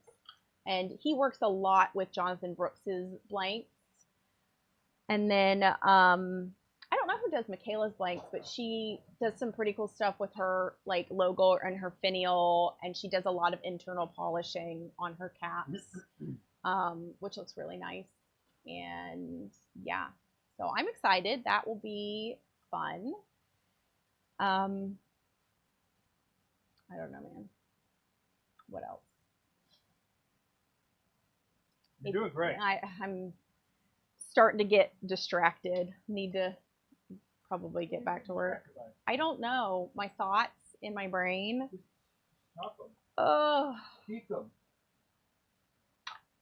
We just spent so much money on glasses and eye exams today, and it was only me and one of our daughters, and John and the other daughter have to go next week. I have a degenerative eye disease thing that I go to a regular eye doctor, and then I also go to a corneal specialist. So that's always it's not ever fun to go to the eye doctor because my left eye specifically, which is the one I had surgery in, they are like, well, we can't correct it anymore with contacts, which is why I'm wearing contacts today, because they gave me a free sample and I didn't feel like wasting it. They were already in my eyes. But yeah, they can't correct this eye anymore with contacts unless I move to a hard lens, which I do not want because I don't usually wear my contacts anyways. But also, it's got so much astigmatism and is such a weird shape that even the glasses don't like. I don't know. It's a weird thing. So that was, and then our daughter Stella, yes, got glasses a couple years ago and also needs glasses for everybody around here. So I did that this morning, and we have been staying up way too late and then getting up. It's been not too bad. I've been setting an alarm to make sure that we get up before 9 because we've been staying up so late. But Stella and I had to get up this morning at 6:45, and I'm like, oh, it's the summer. She and I were going back and forth yawning when we were sitting in the eye doctor's office and could not stop. I'm a little bit more awake now. But yeah. A little bit? Yeah, a little bit more. Got my iced tea. Need to drink that, and my protein shake that I made that I've forgotten about. What else do we have going on, John? I'm supposed to be doing like double sanding this week and next week so that we can have some time off before the show and for the show, which will be hopefully nice if we can make it happen. We can. It takes a lot of kind of cramming, but we're lucky that we can do that. Like, we can both work as long as we want to get stuff done in whatever time. We just don't do that all the time because that's exhausting. We're not gonna sightsee this year in DC. We're just driving in the day that they have like the half day or the pre-show kind of thing for DC, and then are leaving the day after. We did an extra day last year and went to the Smithsonian, which was fun, but too hot. Amino energy powder. I am super sensitive to a lot of the things that are in any sort of energy stuff, so caffeine and some of the other stuff. John's using a power drill. I don't know what he's doing, but it's distracting. Anyways, yeah, I have other conditions that make it so I'm sensitive to caffeine. So I get to just either be tired or be awake. There's not a whole lot. Like, iced tea doesn't have a ton of caffeine, and so that's usually like fine. I can do teas, but I rarely drink coffee, and when I do, it's a gamble of whether it's going to bother me or not. And then energy drinks are very, very rarely. And I bought these little cans, and they're really good. It's the little Alani ones. and I've had maybe 2 of them. And sometimes I don't know. John will give me one, and I'll take a sip and hand it back, and that's about it. It's not bad, and you can add however much you want. Yeah, I don't know if we have. Do we have amino branch chain? Branch chain amino acids. Yeah, do we have? I think we do. Cannot. You gotta have BCAA. Can't not. Can't not have, bro. We don't take a ton of supplements and stuff around here. We're not huge. I mean, I take a few, mostly magnesium, but it's not really energy drink. It's just the name.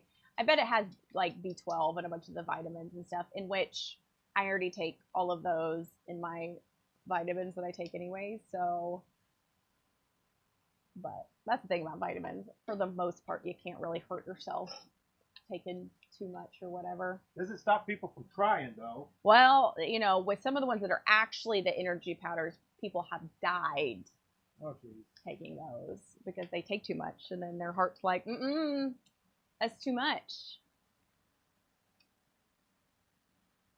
Although pay attention to you. I can't. You're so nosy. I know. I don't know what John's doing back there, but I want to watch. But then I'm supposed to be talking to you guys. Well, for now. You get to, yeah. And then I need to get back to sanding is what I need to do. Because we have a lot of sanding. And it's hot in here, and I don't want to be out here super late. I hope everyone had a good 4th of July weekend. We had, what day is it now? Was that last week? It was last Friday, right? Yeah. Where is the time gone? Summer is gonna fly by, especially with the shows and stuff coming up. Stupid glue. I'm not doing any extra days in San Francisco either. Is that the black one? The black CA? Yeah, the black CA is garbage. The pigment probably makes it do weird things. Well, it makes it shitty. It's not good. I have never had a good time with that. Tell us like it is. I've never used it, so. It's from Optimum Nutrition. I take it a few because I don't eat a whole bunch, losing weight and not eating carbs and sugars. I get mind brain fog. Keeps the fog away. Okay, gotcha. Yeah, I don't eat a ton either. John and I are both trying to watch all of our stuff that we eat. And sometimes we do pretty good, and then sometimes John wants pizza. And by sometimes I mean John constantly wants pizza. Pizza is his favorite food group of all foods. Oh, there goes my light again. That's why I'm in deep shadow now. We have the lights that are on like auto timers, and if one of us doesn't walk over there, there we go. Are you almost done so I can get back to sanding? Almost. Okay. But yeah, some of these, if you want to use them to try anything, that's what these are good for, because I don't want them. They're very old. And I have lots of other things I want to finish. These, all the pens that you, like that green and orange one, Halloween from 5 years. Oh my God, it smells so bad. Oh my God, that one's way worse than the other activator. John's doing something with CA over there. I just sprayed an activator that smells. This the Woodcraft one stinks. Since not eating carbs and sugars, pizza makes you sick. Unfortunate. Very sorry for your loss of pizza. Almost. I like carbs. I shouldn't eat as many carbs as I do. We've been watching our sugar, all of us. We started doing that a couple years ago at this point. Because until you go into the doctor and they're like, your A1C is a little high and your sugar levels, and you're like, crap, really? So then, do you want to live? Huh? I definitely don't want diabetes, so. Do you want to continue living? And mine went down, by the way, so yay me, go me. Your middle? Huh? No, not my cholesterol. My cholesterol's fine. Oh. You're the one with cholesterol issues. I had sugar. Issues? Yes. Issues? Yes. It's that pizza that you like so much. I do too, but I feel better not eating them. Totally cool and understandable. We stopped eating a lot of Well, see, I was going to say this, but then we had Chick-fil-A yesterday. We get Your fast idea. food. I really wanted it. I feel fine. We only eat like fast food or anything like that, like maybe once a month, not very often. Thanks. Thank you. I am no longer pre-diabetic. Yay. Also, he looked at my eyes and I was like, look, no sign of diabetes. I'm like, great. One more thing that I currently don't have because it's not a great list. Anyways, I gotta go now.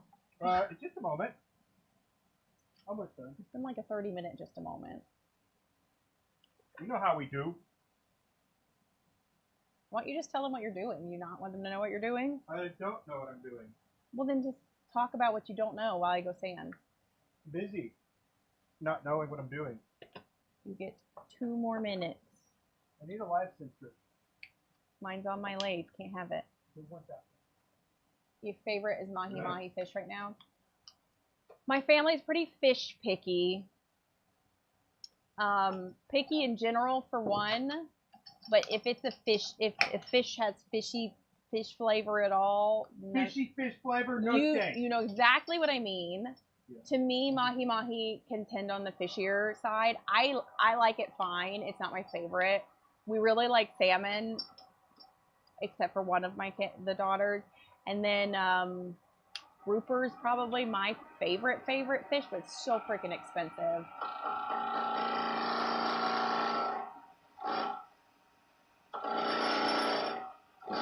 What is that noise? This is how the Mavs roll. Yeah, the 3 of them are picky, and I'm not picky. So, although when we were at the beach this year, they were catching red drum, and we did grill one of them, and that is the fish that both of our children said was their favorite fish they've ever had. So I don't even think you can buy red drum, just like at the grocery store. Grouper, we buy the whole side, like fillet of a grouper, and usually portion it and then grill it. My dad grills it. I don't even know. You've been down there when he grills it. Does he just throw it on the grill? He puts it on tin foil. I think he puts it on foil. He has.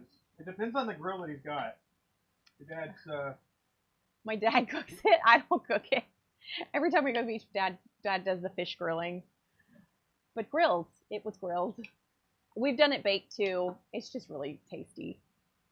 Tasty fish. But because of where we live in North Carolina, I don't know, the seafood's not super fresh here in Charlotte. So we really go out when we go to the beach every year and enjoy our fresh seafood all week. And then that's about the only time of year we have fresh seafood. I do have frozen shrimp. But you can bake grouper in the oven. I said that already. Yeah, it's pretty good. It is good. We've done it. We've done the grouper baked in the oven. It's very tasty. You like trying new fish? Grouper is super mild and it's a very meaty fish. Like it, it's not a super flaky fish. It's meaty. It's super good. You hate salmon belly? I've never had salmon belly. Have you? No. No.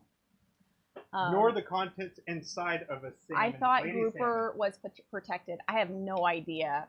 What? About grouper being protected or not. It could be a fishery that has, they all have specific rules as far as size and how many. We didn't catch the grouper. Groupers are freaking huge. Like, I'm pretty sure you have to go pretty deep sea fishing to catch Not grouper. always.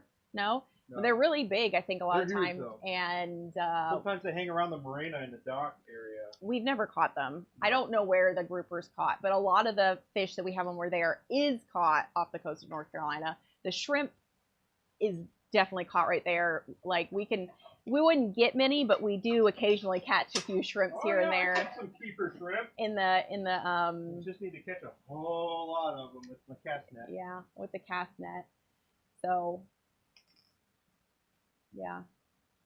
And there's blue crabs. We catch those but put them back. That's more just because the kids enjoy pulling things up in the crab trap.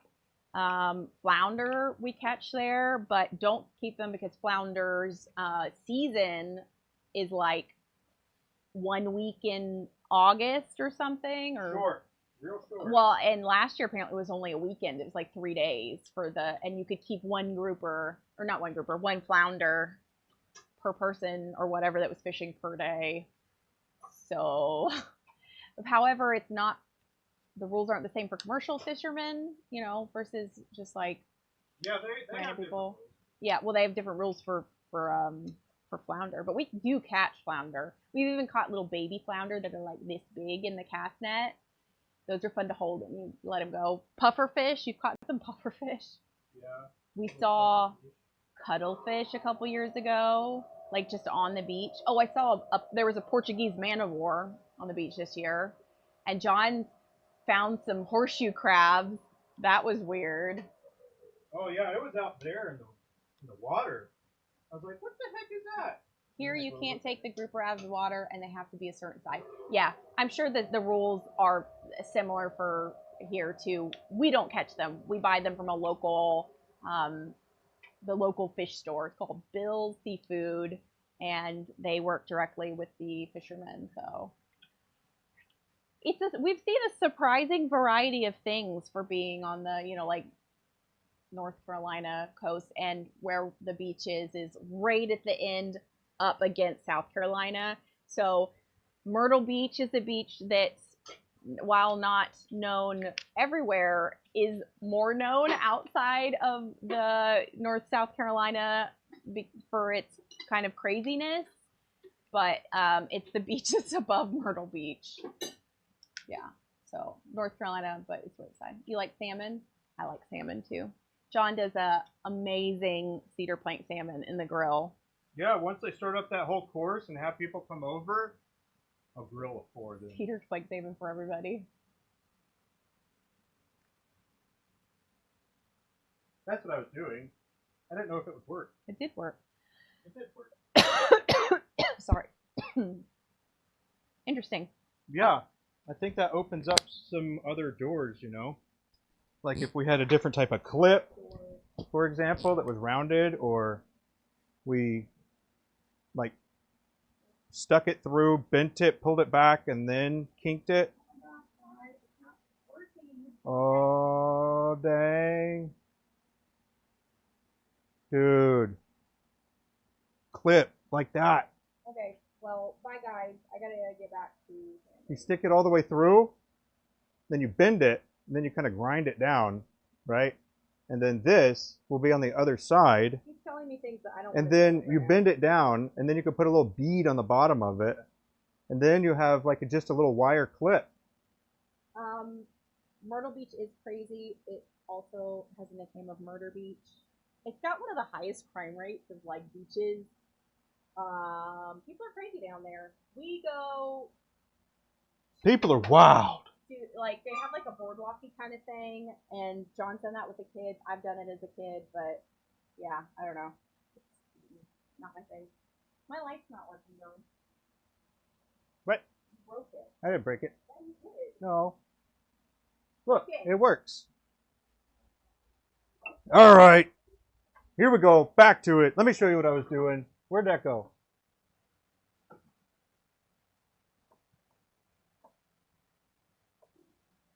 Where'd that cap go? Right Oh, there. there it is. Whoop! Found it. Stop yelling at me. Check that out. So this should give some ideas, huh? I obviously didn't finish this, but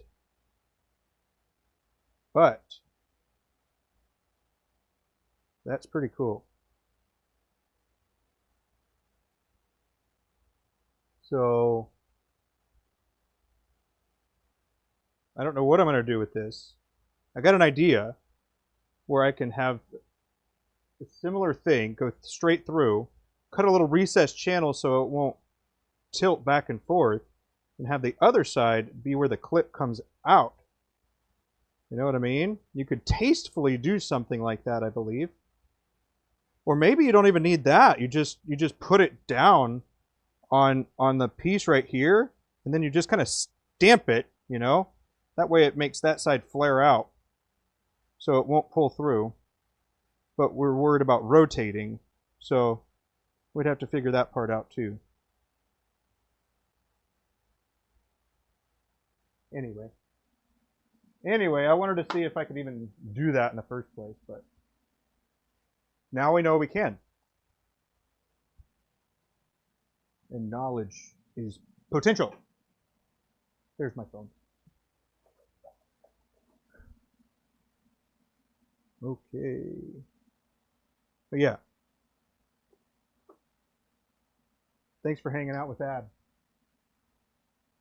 Alrighty. Alright, I don't need this anymore. You get that off. Don't want to confuse people, you know. Not turning DP pins with a collet chuck, although you could. You could. But unnecessary.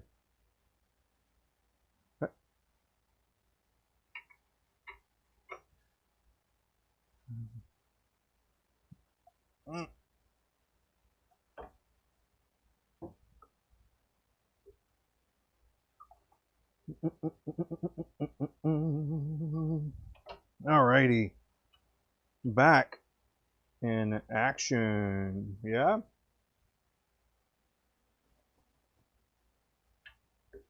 You got some friends that got in a bunch of trouble on that Ferris wheel. Oh, sounds dirty. Sounds dirty. I don't know if that's a reflection on your friends there, Kevin. Is that a reflection of your choice in friends? And if so, we're still friends.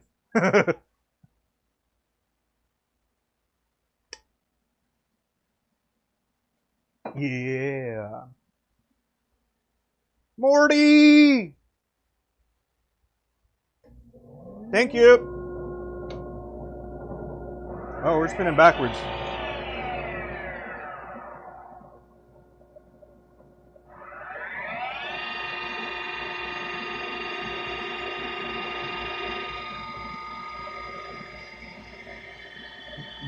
But yeah, cedar plank salmon. I actually cut some cedar wood as well. And the way that I'd go about making that is obviously the piece of wood, and then I just cut little chips off, kind of like the larger smoker chips that you've seen probably. But I cut like strips because it's a little easier.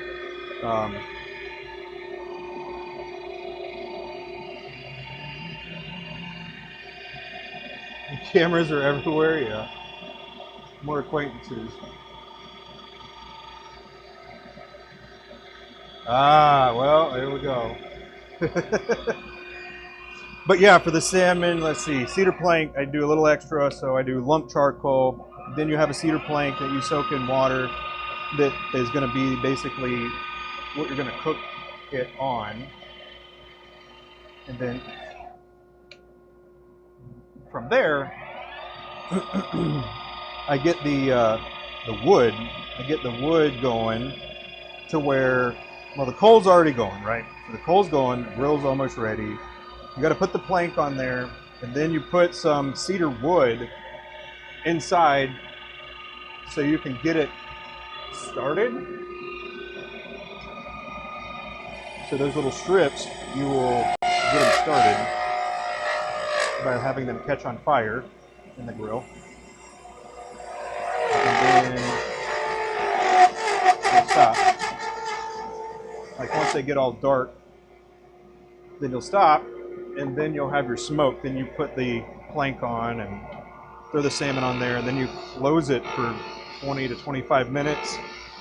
And the temperature should be around 350 to 400, somewhere around there, and you should be good. But it just adds like an outer layer of that smoke. You get a good smoke layer on the outside of the salmon.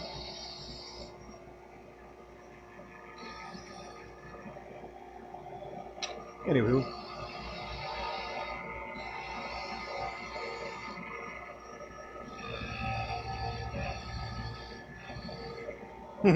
Yeah, he did get his CNC up and running too.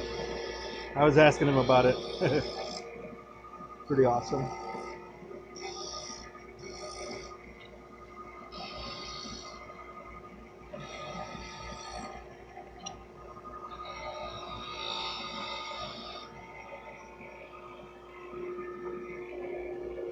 Oh, sorry.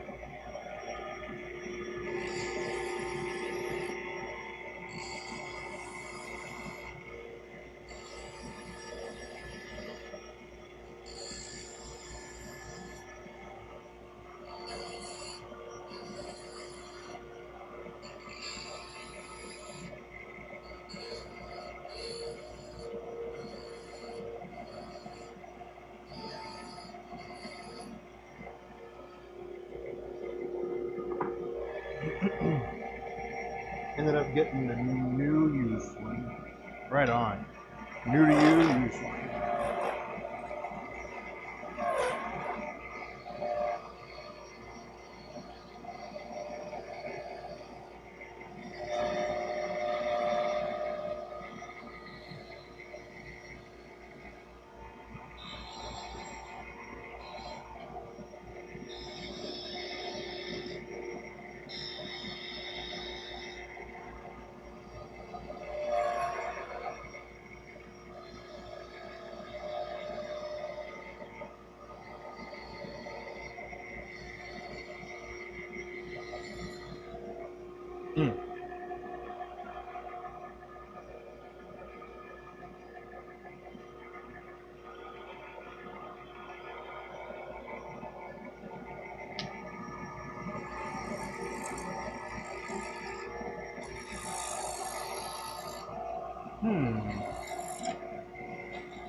That whole business idea whole thing just flashed out there. So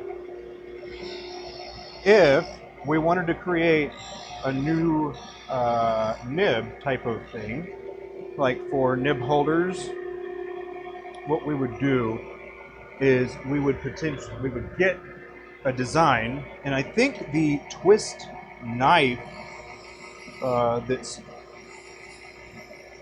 a type of knife that allows drainage to occur should you stab it into like a watermelon, and it won't create that pressure. It'll have just like an open flow. Now if you take a similar design like that and then you apply it to something as small as like a fountain pen nib that's cylindrical, then you could use that as like ink, like a little ink reservoir for your dip pens, but you'd have to be able to make that. But that sounds like it could be an interesting tip if you had a CNC that could make something like that repeatedly, or find somebody that'll make it. But yeah. So there's already some, like the Kakamori and the drill log, and then obviously there's all the different types of nibs that have like the two tines, and it has the tipping and all that stuff. So this would be different than that. It would be, you know, specifically for dip pen, and having a little bit of a channel around it that would allow for you to kind of store a little bit of ink while you're writing, you know what I mean?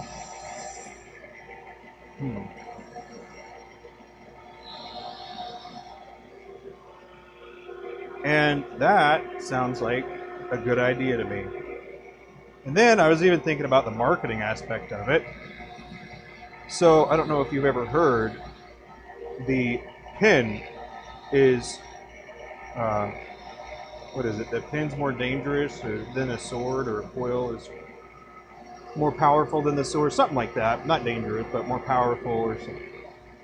So if you combined the two ideas, the pen would be, in essence, a mighty sword of sorts, because you're going to use the ink that you get, and then you're going to,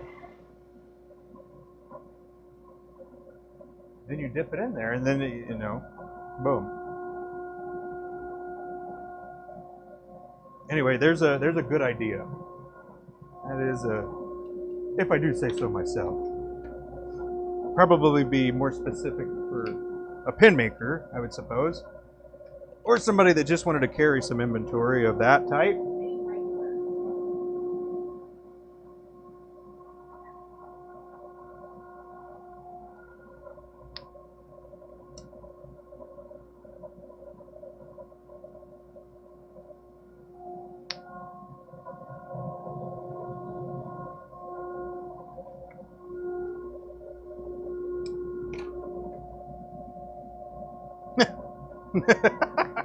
Well, yes, it is.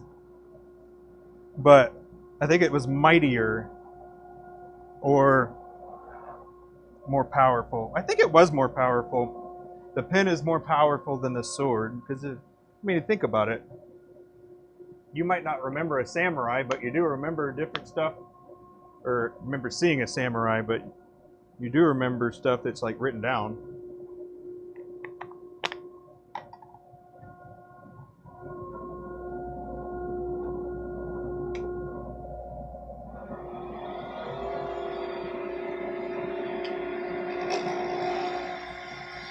Anywho,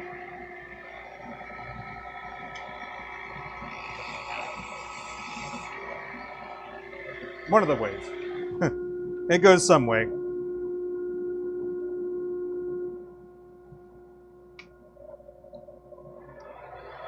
But yeah, I dig it. Anyway, that was an entire product launch that just kind of was in my head for just thinking about it, you know. Because there's some companies, shoot, could potentially even do like a Kickstarter thing where we have the design, and then other people that are interested in it, bada bing, bada boom, put those things together, you know, you accumulate the funds, you dish out the project, and then everybody wins.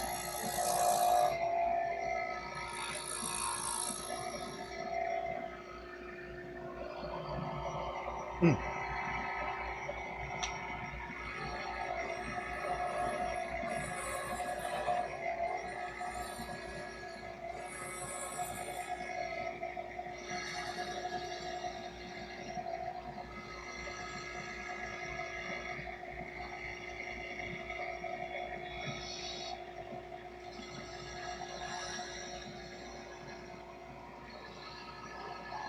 Anyway.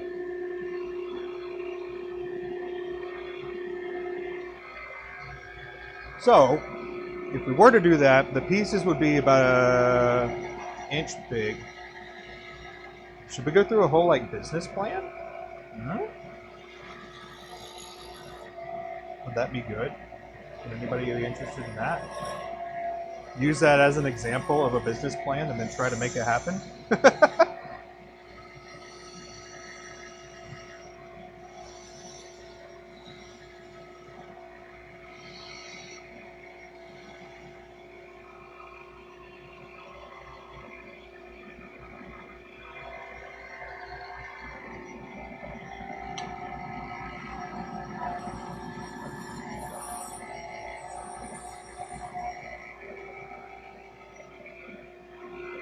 That's all right. That's all right.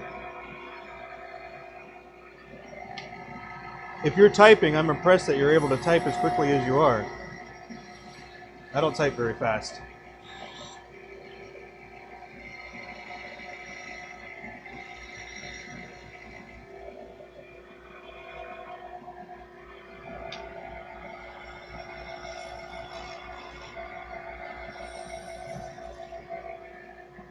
Whoa!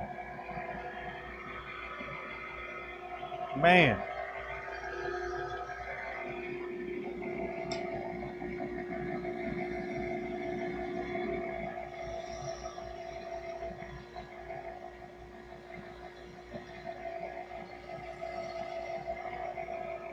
So thinking about strategy-wise for YouTube here, so something that I think about, I don't know if it's accurate or not, but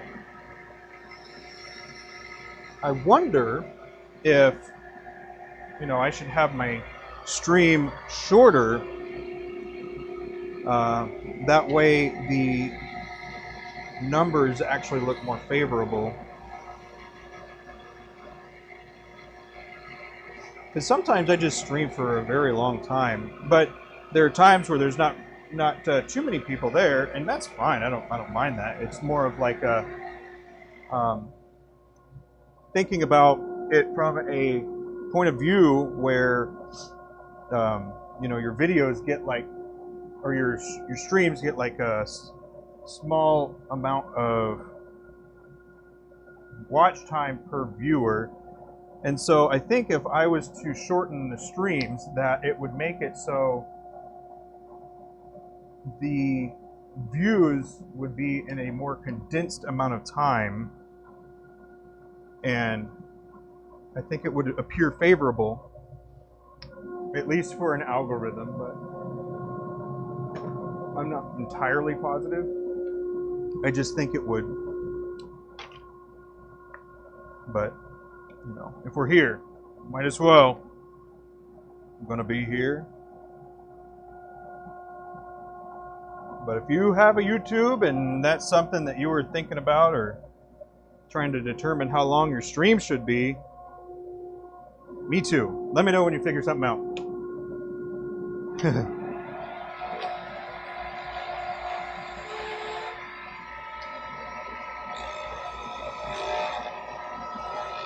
I mean, 7 hours probably probably longer than it should be, but whatever. What are you gonna do? What you gonna do about it? Not you, like just in general. What am I gonna do? No reason to stream less if I'm still working. But I don't know. I don't know.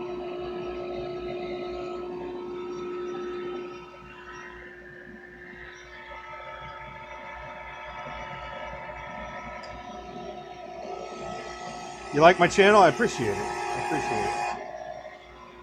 I absolutely could be doing better.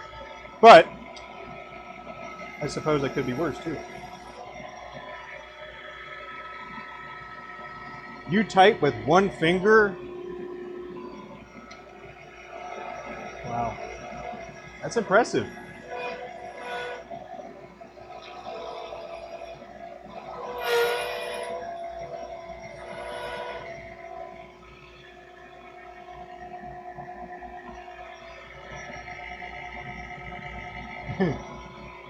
You like it just like this. You like it being really long and just talking about random stuff as I think about it.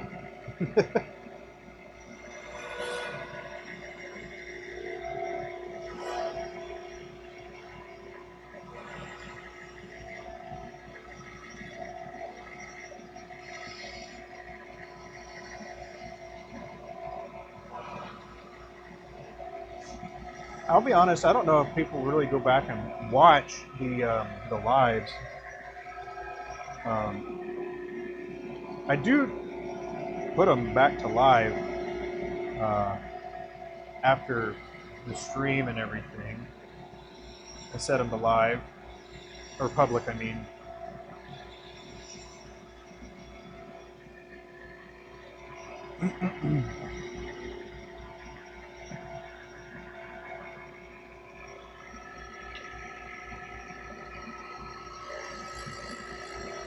But I don't know if people actually go back and watch them.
The other thing that I will also say about the lives is that you can see the icon. I don't know if I've ever actually specified this, but you can see the icon and determine whether it's going to be a vertical or horizontal. But their title should be pretty much the same. But yeah, I do try to have it to where the vertical is also, or the horizontal is also available. Timothy, right on, man. I'll see you around. Thanks for hanging out.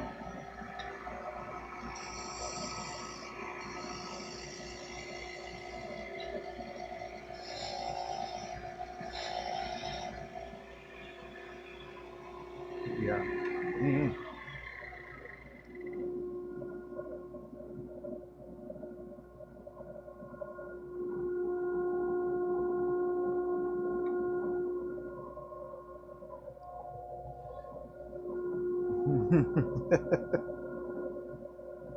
Oh man,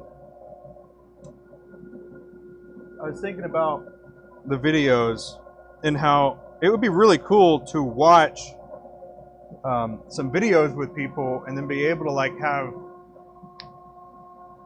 I don't know, like if we were all together in the same room watching it type of thing. But the chat room, I think it would be pretty interesting to watch something. That way we could all kind of look at it, observe it, and kind of dissect it in different ways to see uh, different perspectives. But I don't know if I am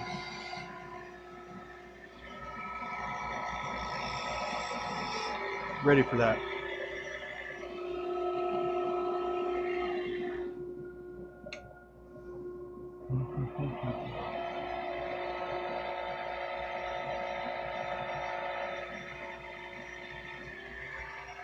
I've even thought about having it to where I can basically use one of the videos that I've got and then basically watch it live, and then if questions were there specifically, be able to answer them. But it would be maybe a scheduled thing or something like that, where it's like, all right, this day we're going to be looking at this or something. I don't know. Because while I do have like the main work that I do here, I also think about like still building up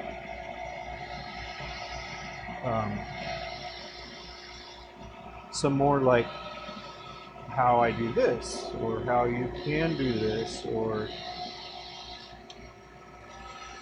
things like that. I don't know.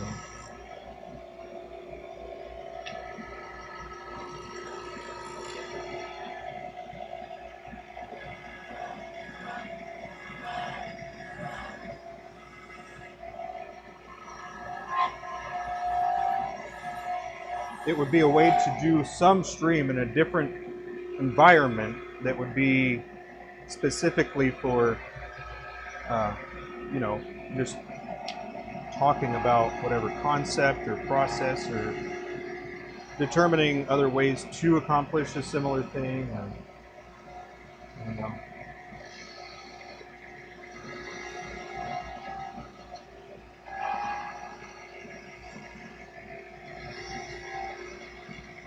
But maybe that would suck. That could just be terrible.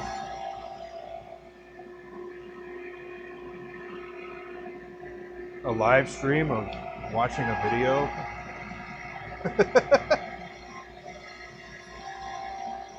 That'd be kind of crazy. You'd be like double dipping into the hours of watch time. That's kind of crazy to think about. It's next level stuff right there, huh?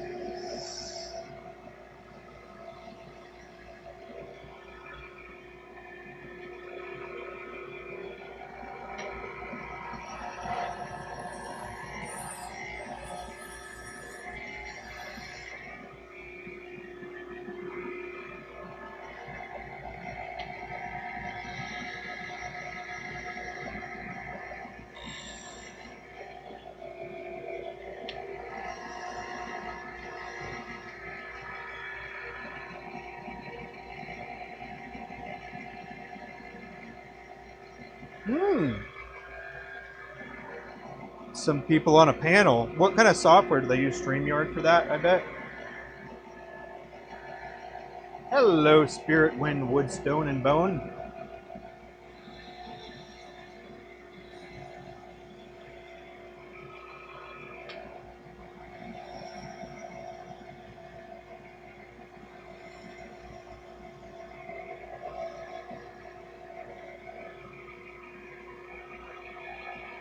But yeah, that would be pretty interesting, wouldn't it? Huh.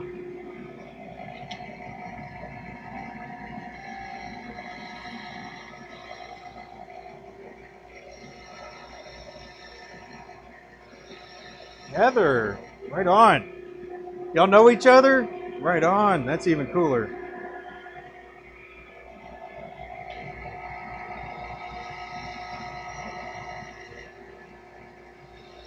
Hope you're doing well.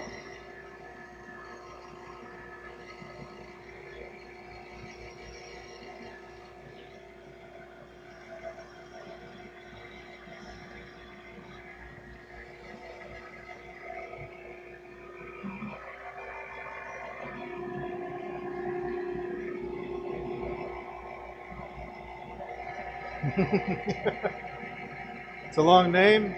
Just call you Heather. I got it. I got you. Well, it's a pleasure. My name's John. Abby is the other part of the operation that I've got going on here. Well, that she's got. I'm a part of her operation, I guess. But she is over on the other lathe, just over that way, sanding.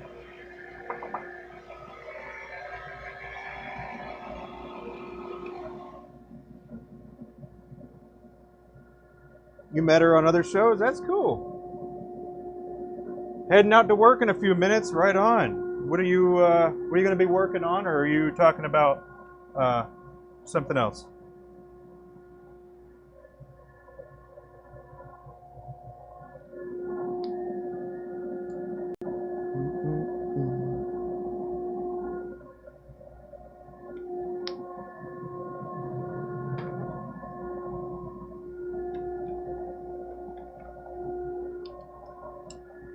But if you are getting ready for work, I apologize.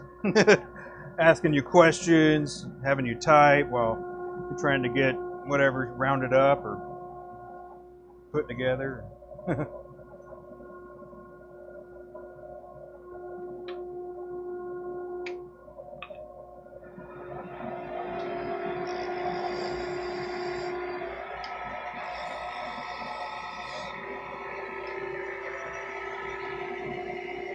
You're also a wood turner? Day job at the hospital. I hear you. That's awesome.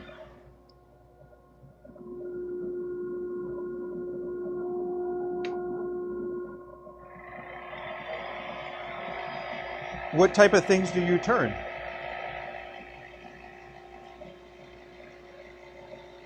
And you know, it's people like you as well that I'm like, thank you for your service, you know? Like a lot of people associate that with just military, but man, I think about it, I think being in the military, I think about other people, you know, working at hospitals and restaurants and things like that. I'm also grateful that they're there. So, kind of weird, but that's how I feel about it, I guess.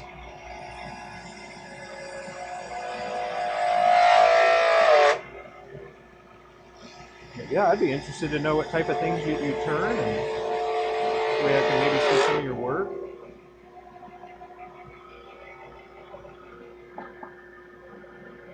I like looking at people's work that I know who they are, or at least have a little bit of a familiarity with. This would be sufficient.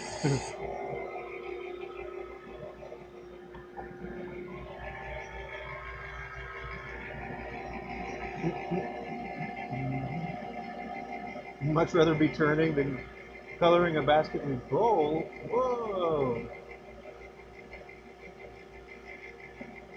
basket weave. Oh, that sounds interesting.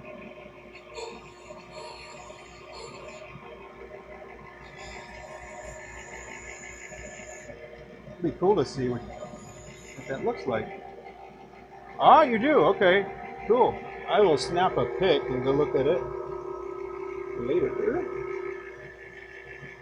But yeah, that's awesome. I shall go take a look at that. But this is what I do all the time. Sure, all the time.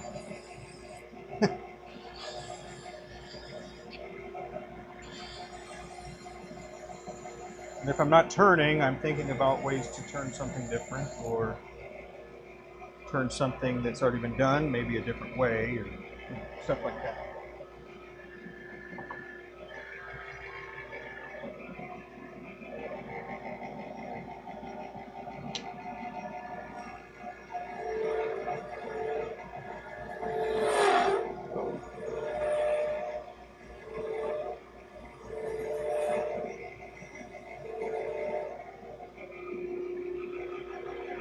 Lawrence, you vouching? Right on, man. To make some beautiful stuff. Love to hear it.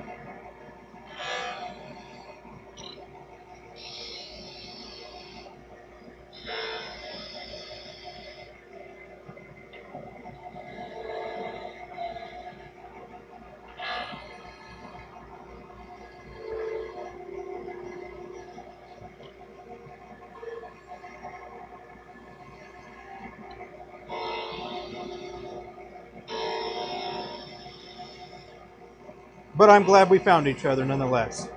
I used to be in the medical field as a paramedic.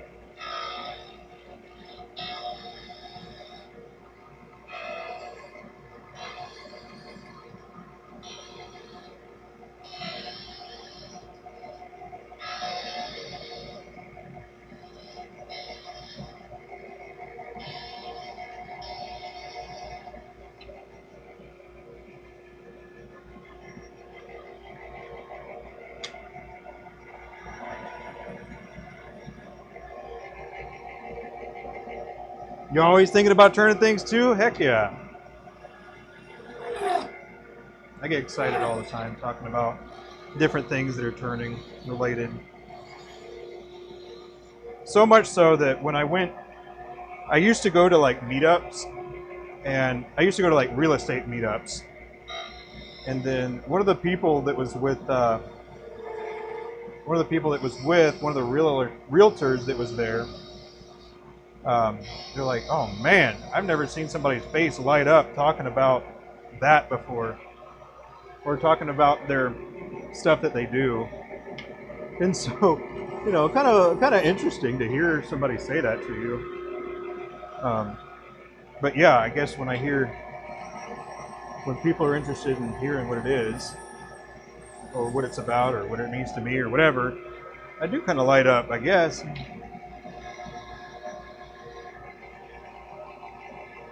I have drawings everywhere. Oh, it's like schematics. Do you make pins at all? Or no pins? I pretty much only make pins. I'll do other spindle projects, but my main thing is diamond painting pins and fountain pins. Those are my main focuses.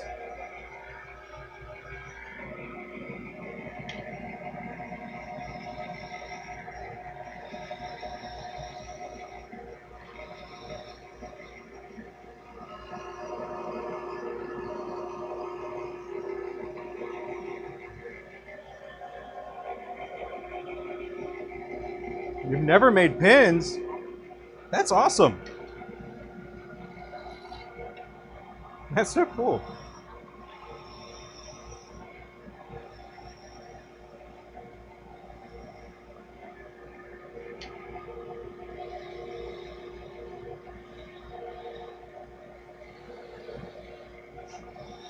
What I usually do is I make 3-piece fountain pens, where I fabricate all the pieces out of a rod. So like, here you go. So these are like different parts to a fountain pen. So I got the section that's fit for a Jowo number 6. This is the cap, and then this is the barrel here, and they're all threaded together. So I just have to finish shaping them and stuff. But yeah, these are one of the things that I do primarily. I'd say that this is, 40% or something like that, what I do. Maybe less. Somewhere around there, though.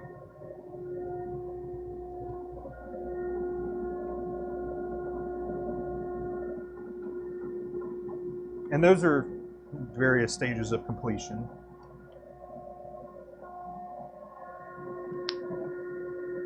But yeah, I gotta see what it is that you make.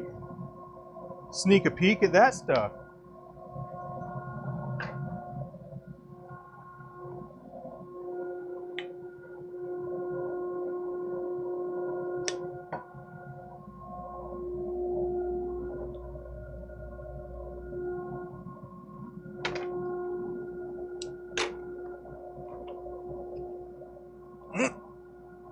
But yeah, I also like dissecting things and putting them back together in a different way.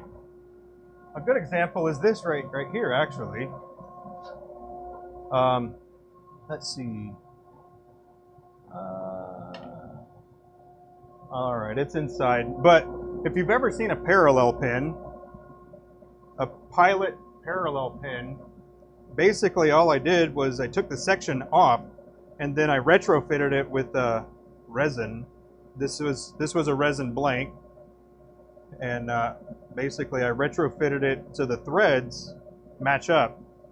And then the converter, you got to create the appropriate depth for the converter for the barrel, but it's another way to like create something else like that, which is pretty interesting. So it's not shaped entirely, but yeah, pretty neat. I like doing things like that where you're just kind of refitting some things with your own material.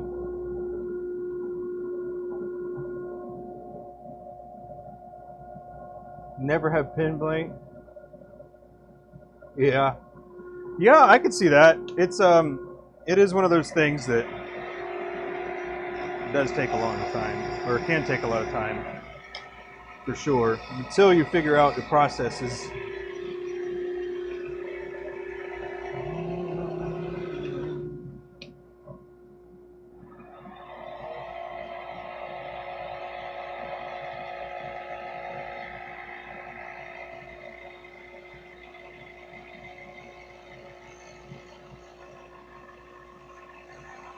I love turning.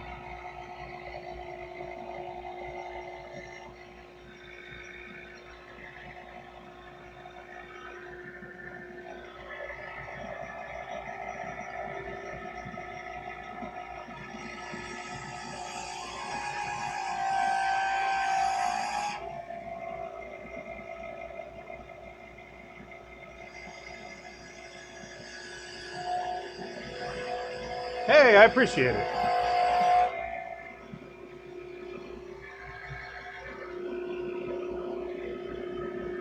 Yeah, it should be pretty fun. Pretty fun.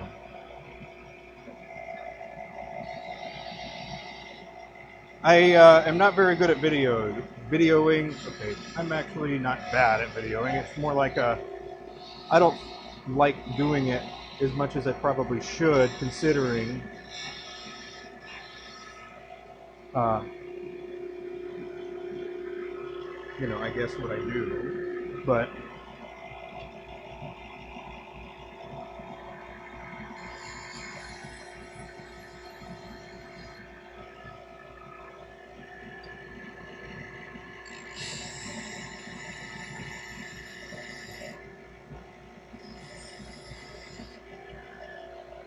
no. Oh man, I'm so jealous. I was looking at the one ways. I was gonna get the 1524, is that what it was? I was gonna get one of those. Well, maybe you turn bigger stuff. than I do. But yeah, I was gonna get that little guy.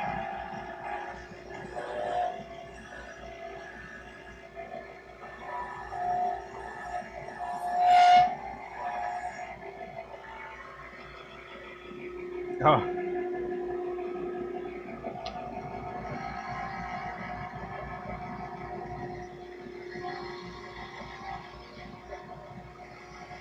Yeah, I appreciate it, Lawrence. Appreciate it, man.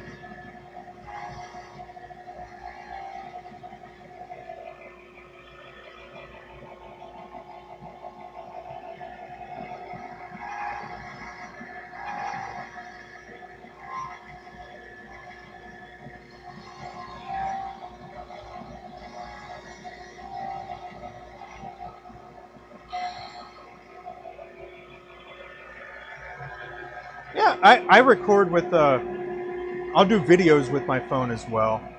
I don't know how the Android, or how well the Android does, but I haven't had an issue with the iPhone. Sometimes I'll do a voiceover if it's something that, if it sounds bad on the phone at least.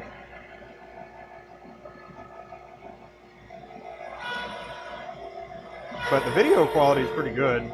I don't really have any complaints about that. As for my other streams, I was bottlenecked that I didn't realize until quite a bit later. I was using a Canon M50. It's a older generation mirrorless camera, and when I record with it, it's good. When I try to stream with it, it's not as good because it has to run through a Canon software where I don't pay for a premium, so I can only record at, I can only stream at 720 with that camera setup, which is weird. Which is kind of weird. Oh, right on, no worries. Yeah, drive safe.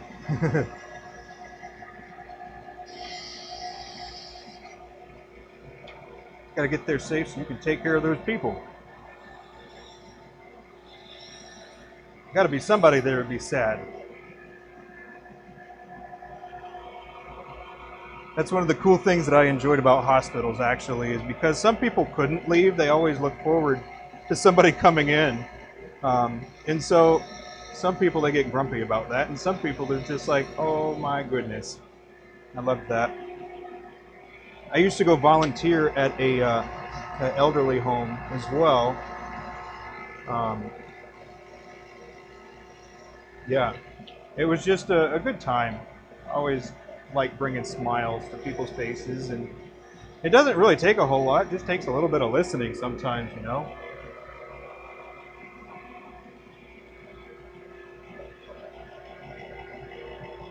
Not to mention all the wisdom that's there. Like, so some people in my imagination at least, they don't like going to old folks' home. Is, I guess that's the insensitive way to say it, but you know, the retirement home. But I think some people, they miss one of the key opportunities that there is there, and you know, that's just getting a snapshot of what their life was like when they were growing up, stuff like that. Just, it's interesting getting different types of inputs like that, and then it kind of shapes how you can see the world as well, and it's kind of crazy, really. So I try to flood myself with positivity.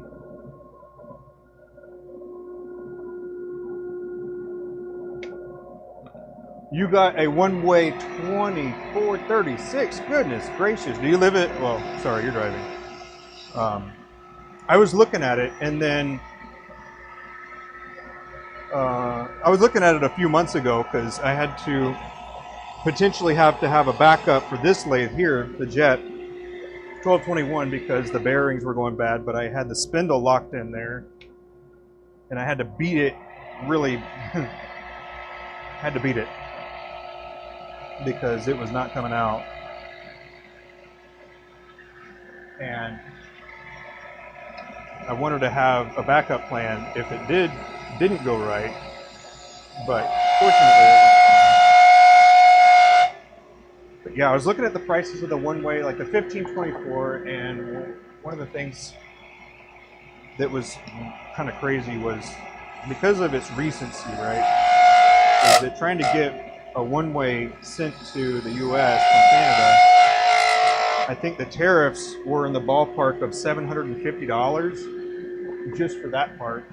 So kind of not cool, but and there was also that limbo time of if it can ship out before this time, then it'll be fine and no tariff. But if it didn't ship out before that time, then, you know, obviously you'd have that problemo to run into. But it's pretty neat. Pretty neat. Not ideal. But I didn't need to change anything. But I still got my eye on a one-way. Dang it. But just the smaller one, 1524. I've looked at the robust as well. And for one, I definitely don't need that much lathe, right? I make pins. However, having a nice machine just generally makes you feel better when you're working on it. At least I think so. Having something that you like working with and like using and stuff like that really makes it a lot nicer.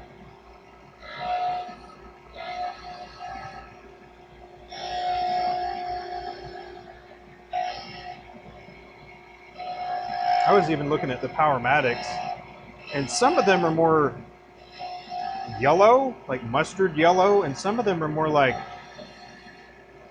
a mustard that's been out for a long time brown. But I don't know if I could stare at that color all day, every day. I'd need to get a paint job on it. And that was the criteria for getting that one, for at least for me. All right, I'll get that one, but I'm gonna get a paint job on it. Which I suppose I still could.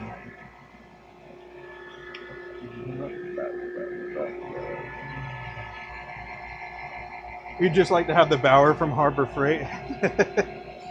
Well, that's nice. It's a nice lathe.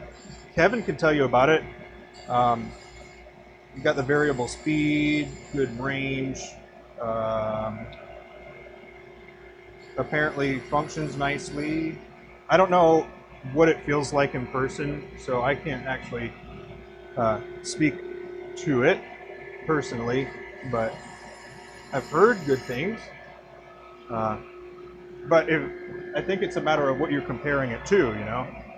If you're comparing it to like a central machinery, then it could be like night and day difference. But when you're comparing it to like something else,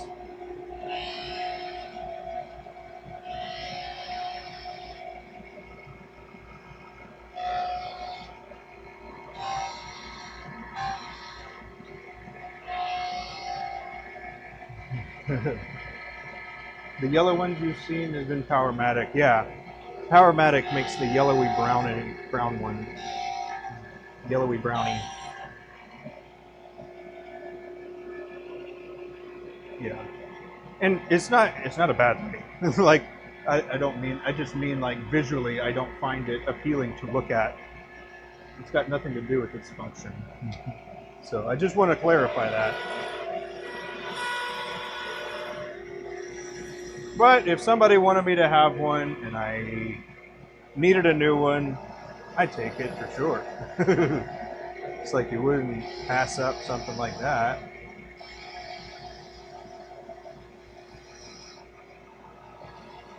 Or you would. I don't know.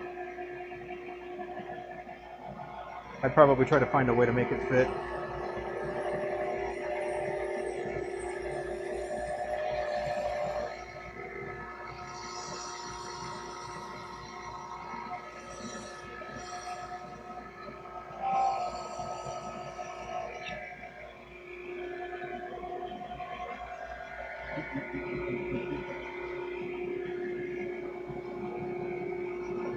But yeah, I was actually really excited for the paint job, that is.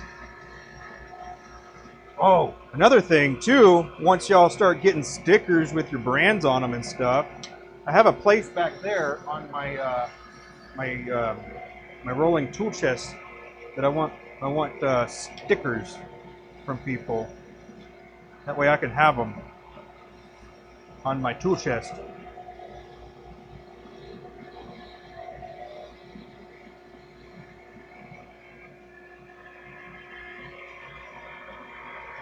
So yeah, I need to probably put our PO box there so people can send them to me. And maybe get one in return. I don't know. It'd be dope. It'd be pretty dope.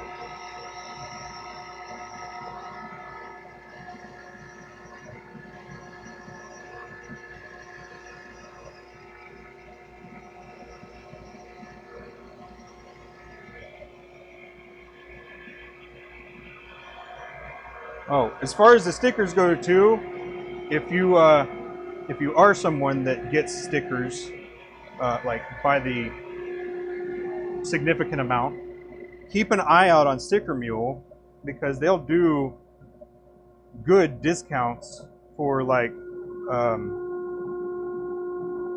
for sets of like 50 or 100, and you can do a custom whatever, and then they will their turnaround time is pretty quick too.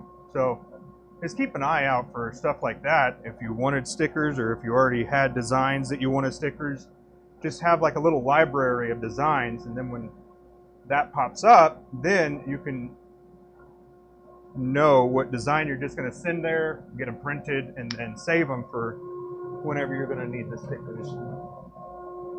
So just a thought, if you were interested in that type of thing, because we do that, and we also don't do that, but that's a better strategy. Similarly to the pin kit sales, if you are a kit pin maker, keeping an eye out for sets of like 5 pin kits, and then they include the bushings. That's what I do.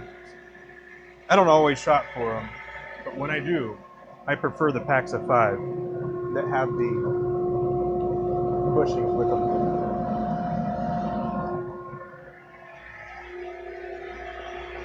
And then with that, I will also turn all of them pretty much, and then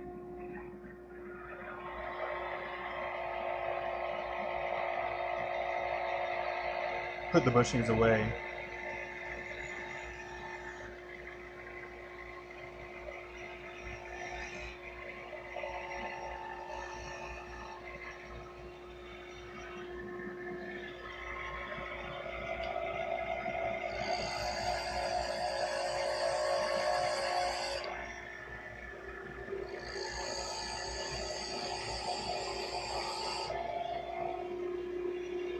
Yeah, that's a pretty good little tidbit there. If you're looking to save a little bit of money, you can do that.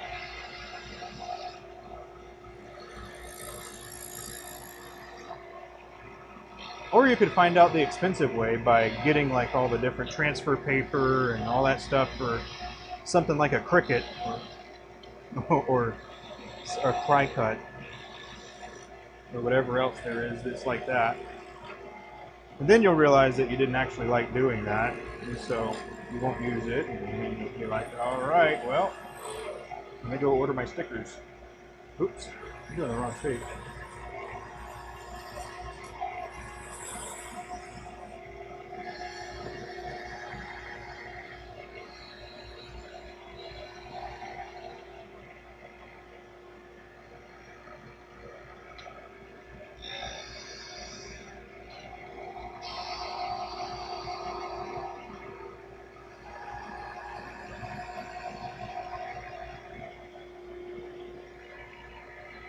I guess you have to be able to material manage.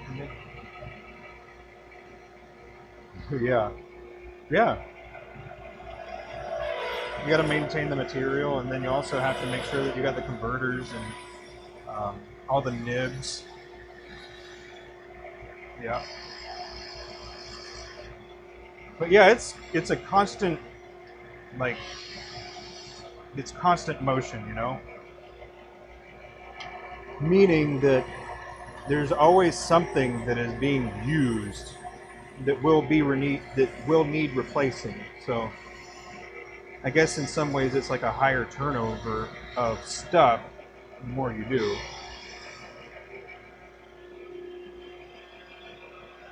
But yeah, there's probably a lot more things that people don't really think about when it comes to um, business type of stuff. And I think of this as me kind of being in the business infancy, really. Like, yeah, we've been at it for a while now, but we're still young in the business world. So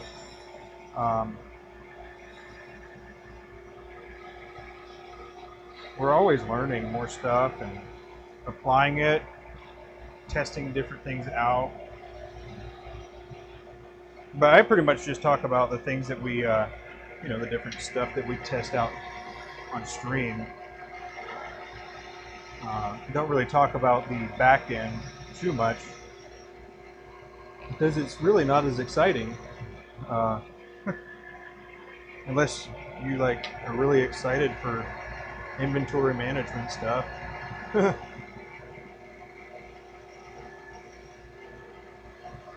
Wouldn't be very fun if we were all sitting here looking at an Excel spreadsheet. All right, not an Excel spreadsheet, but you know.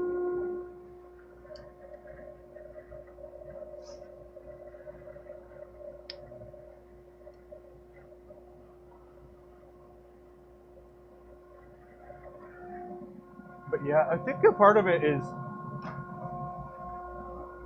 I think one of the interesting things about work like this is, well, one, it is work. Even if it is your hobby, Abby always reminds me that it is still our work. Even though I enjoy it. She tells me it's our work. But those are the types of things that you don't really see. And then when it comes to like implementing some of these things, it's also hard because you don't know really where you should put most effort, because you're always looking on how to do something and always trying to figure out the best way to do something. And that will, I have this problem too, but what happens is there comes too many things that you're juggling at one time, and then you get lost. Or so many things are happening and then you're like, I don't know what to do next. So, in some ways, there's a best answer, but there isn't necessarily a right or wrong answer, as long as you're like trying new stuff and making efforts towards where you want to be going.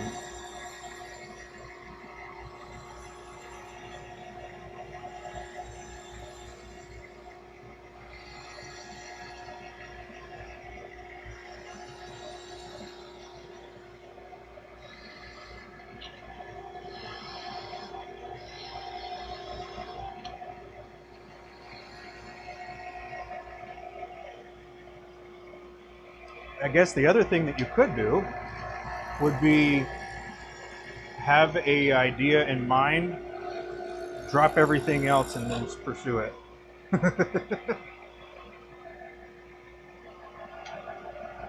That way works for some people.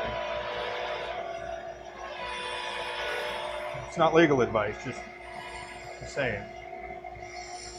You could just drop everything and pursue what it is that you want to be doing, and then take the leap of faith and see if it works.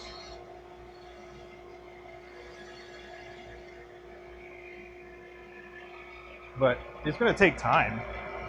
I think that's one of the other things that people don't really consider is like the back end stuff, how much time it takes to like list and customer service and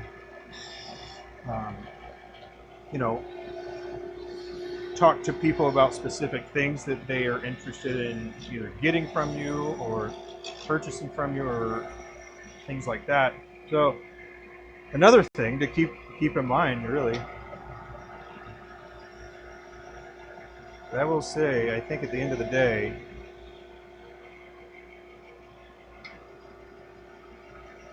if you want it, we'll go for it.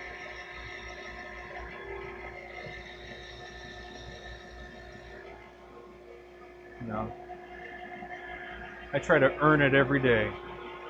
That's one of my things. I wake up and I think to myself, all right, I'm going to earn it today. And it's really kind of an arbitrary statement, really. It doesn't really, there's not like a specific thing that I'd be earning. It's just whatever I'm pointing at, I'm going to earn it, whatever it is. I'm going to put the work in, I'm going to put the effort in, or whatever. Hey, Ben, how you doing, man?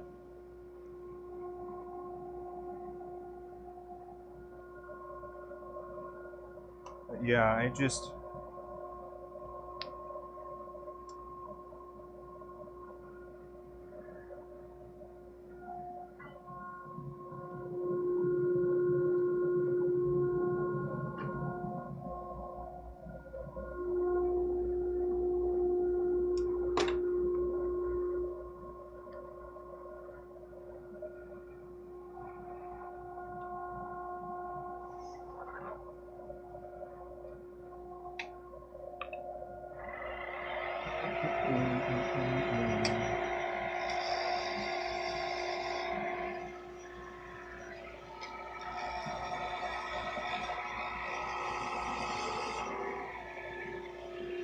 Did you get all the...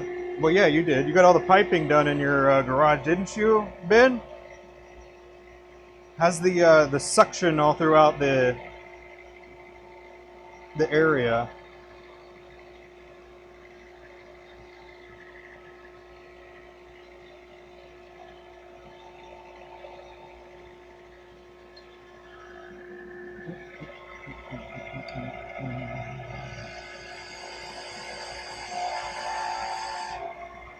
So Ben just redid his garage ventilation stuff, or his workshop ventilation stuff. He's got big old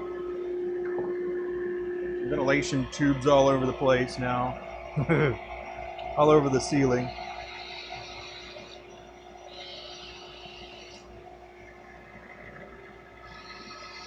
Not good. Dang. Oh shoot, man, I'm sorry to hear that.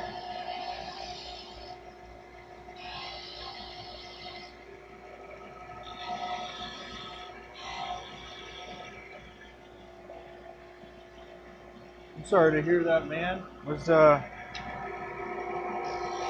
a surprise that that it happened, or was it like, I don't know.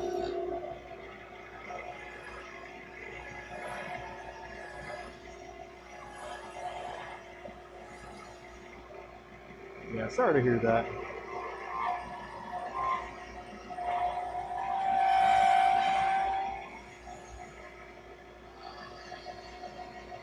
Well, if you need a chat or anything, man, just let me know. I will be your ear if you'd like.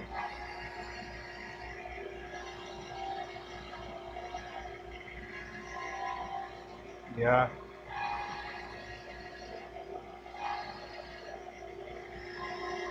And I mean that, you know, in a not morbid way, obviously. Yeah.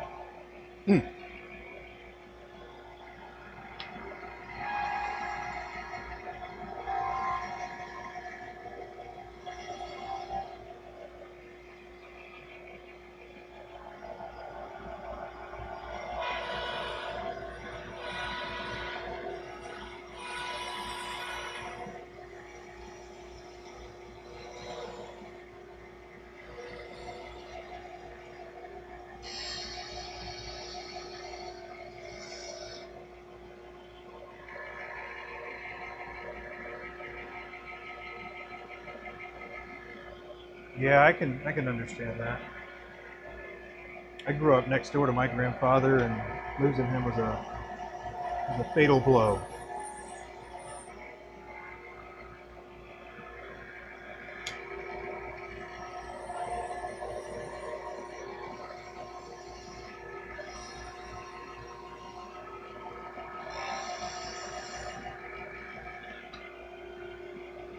Well, just know, you got some peeps around you. Yes.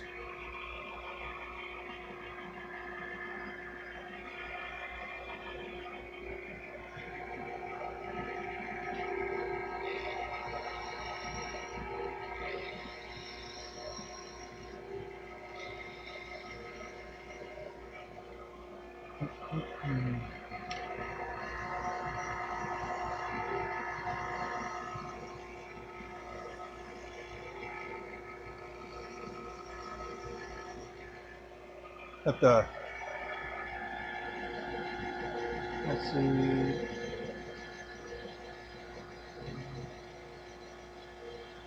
The extraction is working well. That's good. That's good.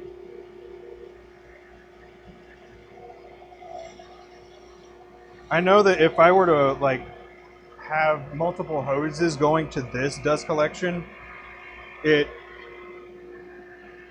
doesn't do as well.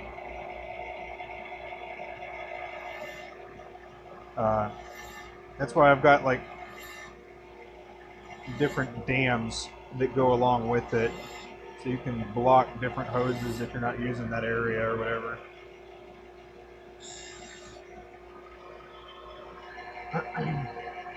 You see the invite on Discord? No. No. Did you invite? You invite me somewhere? Where are we going? Going to Denmark?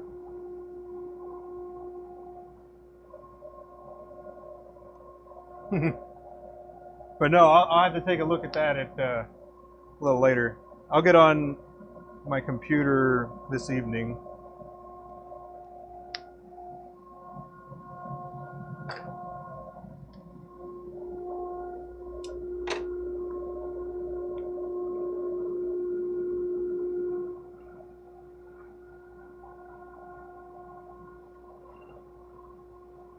But yeah, what's it for? What's the invite for? Or I'll just have to wait and see.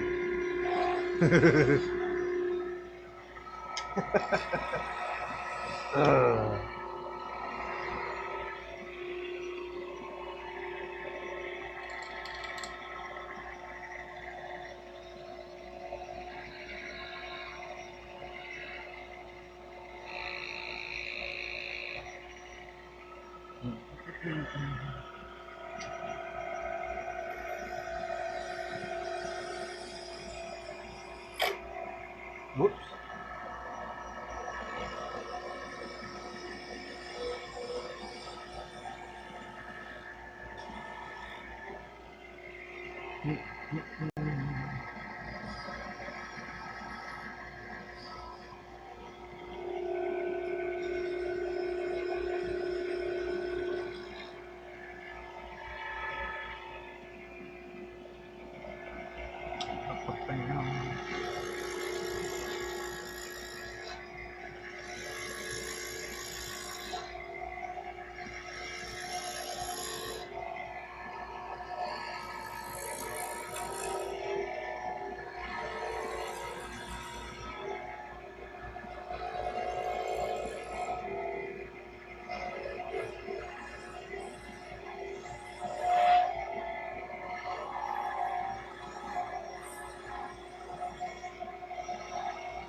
Big collab, huh? That sounds fun.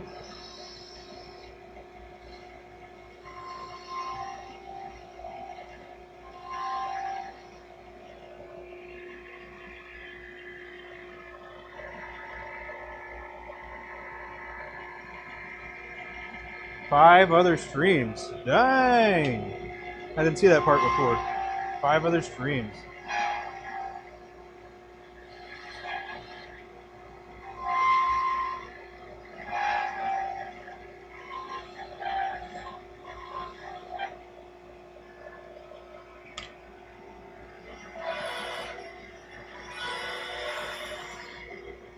Do you have like topics that you're going to talk about, or just talk about what it is that you stream, or is that all deets on the where I can go look at my earliest convenience?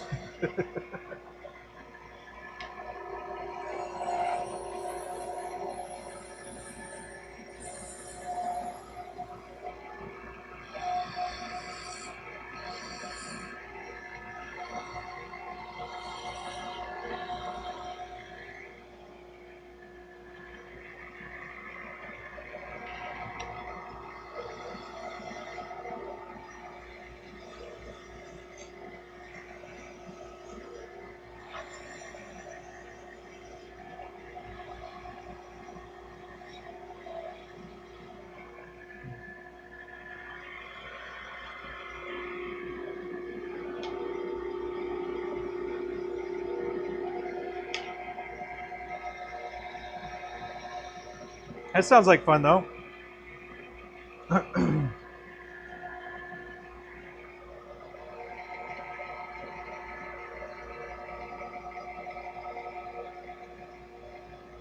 Ah. Well, how much time do you have allocated for this?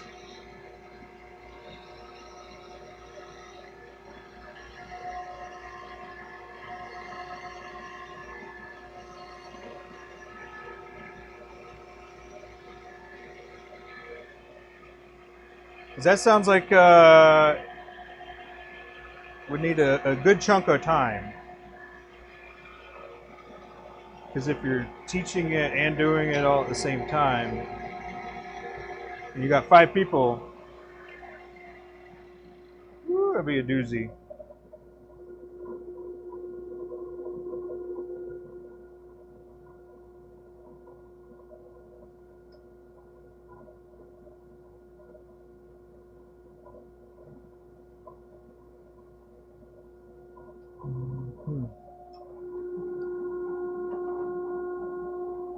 Gotcha.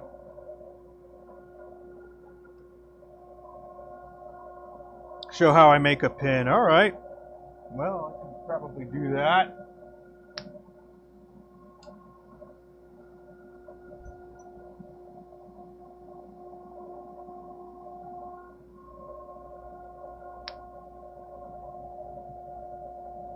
Multiple sessions, but 1 per stream. That's not bad. Is there an entry fee?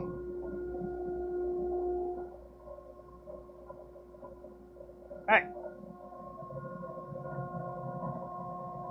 What's this jersey? Doesn't have a jersey. Has anybody ever heard that expression? It's like a pickup line. They ask what your jersey is. They're asking for your number.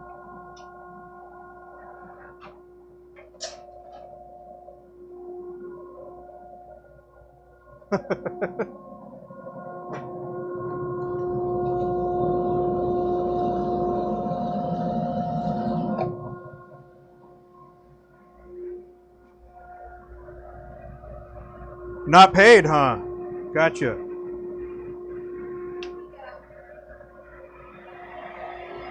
Oh, I might as well ask. Who knows? Maybe you're just doing it, pocketing it on the side. I'm just kidding. Selling entry tickets.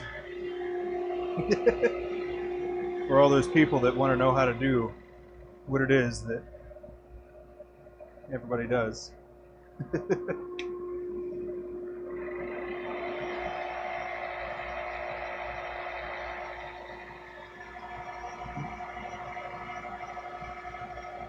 You must be old, never heard that before?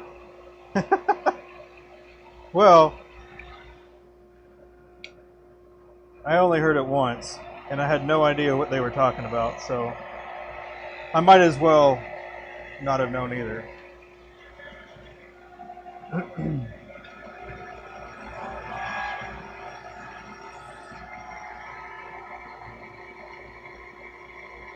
Maybe it's an American saying. Yeah, I suppose.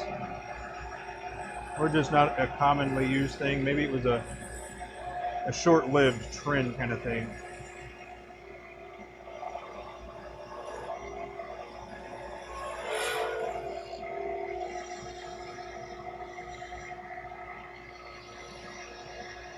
I was walking in a restaurant, and I walked by a table that had a few girls at it, and I was with my friend, and they threw a packet on the ground and said that I had dropped my name tag. And I looked at it, and it was just like a little sugar packet. And I didn't get the joke immediately, so I am a little embarrassed to say. But yeah, that's another one. Like, oh, you dropped your name tag, sugar.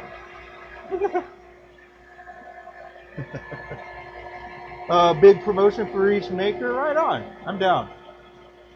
Might be back later. All right. Well, buddy, take care of yourself.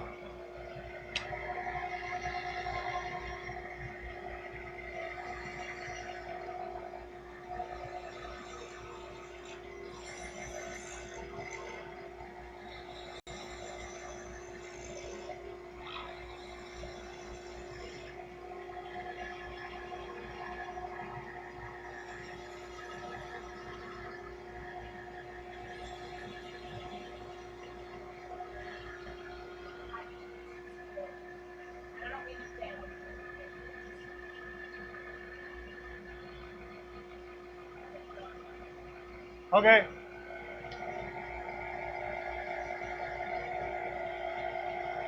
Prime Day.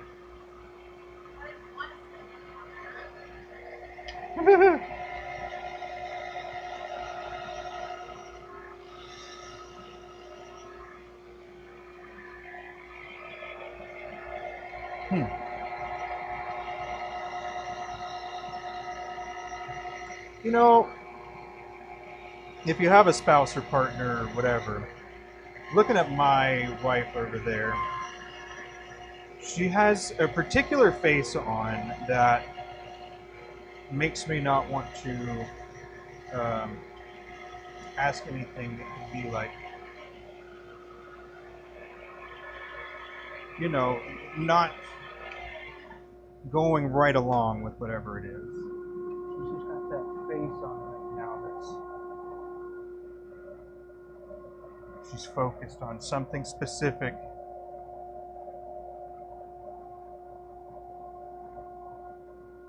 Jay-Z? Are you kidding me? Jay-Z's here? Dude. Oh, Charlotte?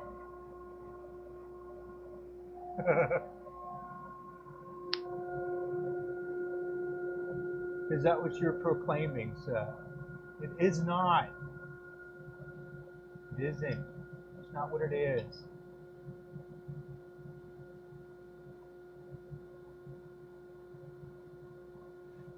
Oh, yeah. You're in timeout for the next 5 minutes. What'd you say? Yeah. Do you want some assistance? No, I think the left one. They've been slowly dying. Do you want me to try? Do you want me to take a look at it? Okay. Phew. Gotta tiptoe around some of these things right now. All right, let me see that.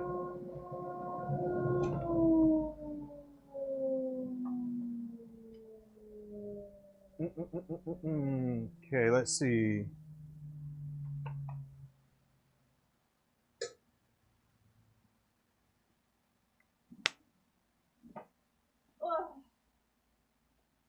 Can I help you? What are you doing over here? You're fixing my headphones. Oh, here. Well, that means I'm gonna put you. You can't see me. Here. What is this? Do you want this? Down. Back over the other way. No, the other way. That way. Yeah, a little bit more. That's probably good. That's probably good. I'm back for a moment, anyways. So our noise canceling earbuds that John and I both have are the Bose Quiet Comfort, like first version one. The ones that I use are actually John's hand-me-down ones. They are how many years old now? 10 years old. So they're very. Maybe 7. They have worked great for a very long time, but this last year-ish, they've started to do weird things. Like. Well, after I gave them to you. Yeah, but you gave them to me like 4 years ago. So they were already super old, and then it's been 4 years of constant, almost everyday use. Anyways, so I'm frustrated. I really hate replacing stuff like that because I don't know. I'm not the person that like needs the newest thing, each time it comes out. We have iPhones, we have, Apple stuff, but we usually wait like, a few years after something comes out before we get whatever thing it is or before we upgrade. It ends up being a while because I just don't feel, I don't know, it feels wasteful to me to, hello, Mohan. We have another friend, Mohan, from India who we work with as well. But anyway, I find it wasteful to go through electronics like that, to like always need the newest thing. So when I have to replace something that's expensive and electronic, I'm like annoyed about it. It is Prime Day. I know they're on sale, their newer version, but yeah, I don't know. It's one of those things you just want it to work, you know what I mean? And it's so loud in here when the like dust collection's running, the AC's running, fans are running, lathes are running. If John has the vacuum going too, it's super, super loud, and it's partially ear protection, and then it's also being able to hear whatever we're trying to listen to, whether it's music or a book or a show or John on stream. He still wears his earbuds even while he's talking on stream just because it's freaking loud in here. So anyways, he's looking at them to see if he can get them to connect. But they're going to get to the point where they're going to have to be replaced anyways, eventually. So the left one, John. The left one? Can't you know how you can tap it and it does the quiet, not quiet, whether it's connected to anything or not? Yeah. It does not do that. It says nothing now. Okay. Yeah. The right ear is dirtier than the left ear. Nice. Anyways, he's trying to clean them and see if that can get him to work. Making good progress on sanding. Ugh. These are looking really pretty. John, these have sanded so nice. I use, yeah. So for these, it's a lot of the solid pigments this time. The liquid, by solid, I mean like opaque. The liquid pigments that I get from Divine Island Supply, or is that what it is? I never remember exactly. I think that's what it is. So the blue is one of his. The darker blue is a mica with a iridescent ghost pigment. And then the yellow is also one of Divine's solid pigments, and the white. So I've got a lot of that solid pigment in here, but they're not super dark colors. So I'm finding that they just sand and polish super, super nice. And then we've got like our translucent glittery part here at the end. So they're sanding very nicely. And I'm working on through.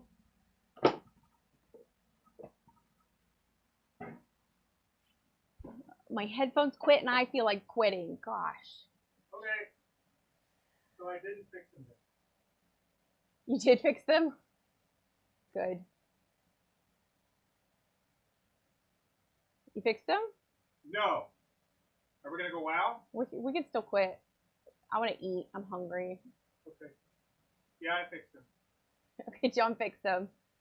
Crisis averted. Was it just not connecting to the like touch point there? Like in the case? I can't tell you. Then you won't need me.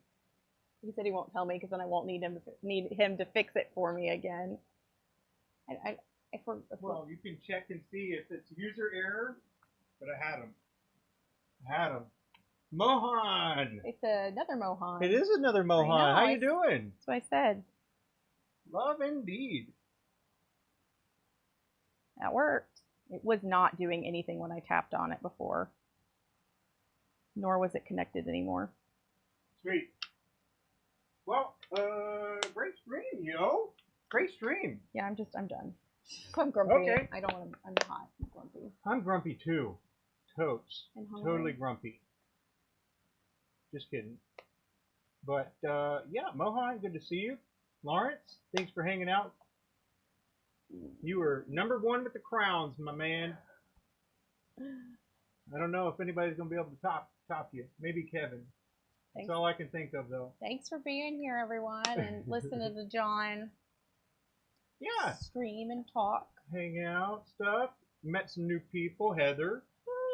Okay. Spirit Wind. I'm sorry. Woodstone and Bone. We're gonna give take a look at her YouTube channel. Woo, Oh, sorry. Okay. My bad. It took a little while to get That out. was a lot of words. Yeah. All right, but yeah, thank you for hanging out. Enjoyed it. We'll be out here tomorrow. Still going at it. All day. So, probably more than today. I'd like to get out here earlier. That way we'll have. Hi, Raptor. Raptor. You're coming in as we're wrapping signing up. off. Yeah. We're wrapping up. But good to see you. Good to see you. Hope to see you next time. So. We'll be on tomorrow. Yeah. And by we, I mean John. Hello. That's Heather. Nice to meet you, Heather. I was on my lathe sanding. Later, Brian. Hey, you're #2. Nice. Hot dog. Anyways, we'll be on tomorrow. Hopefully. Talk more about it later. Hopefully earlier. Yeah. During the day. Thank you, Lauren. Oh no, you're no, fine. Don't worry, Raptor. We were just saying hi before we. Yeah, just wrapping it up. Before we say bye. But y'all have a good one, and we'll see you next time. Bye.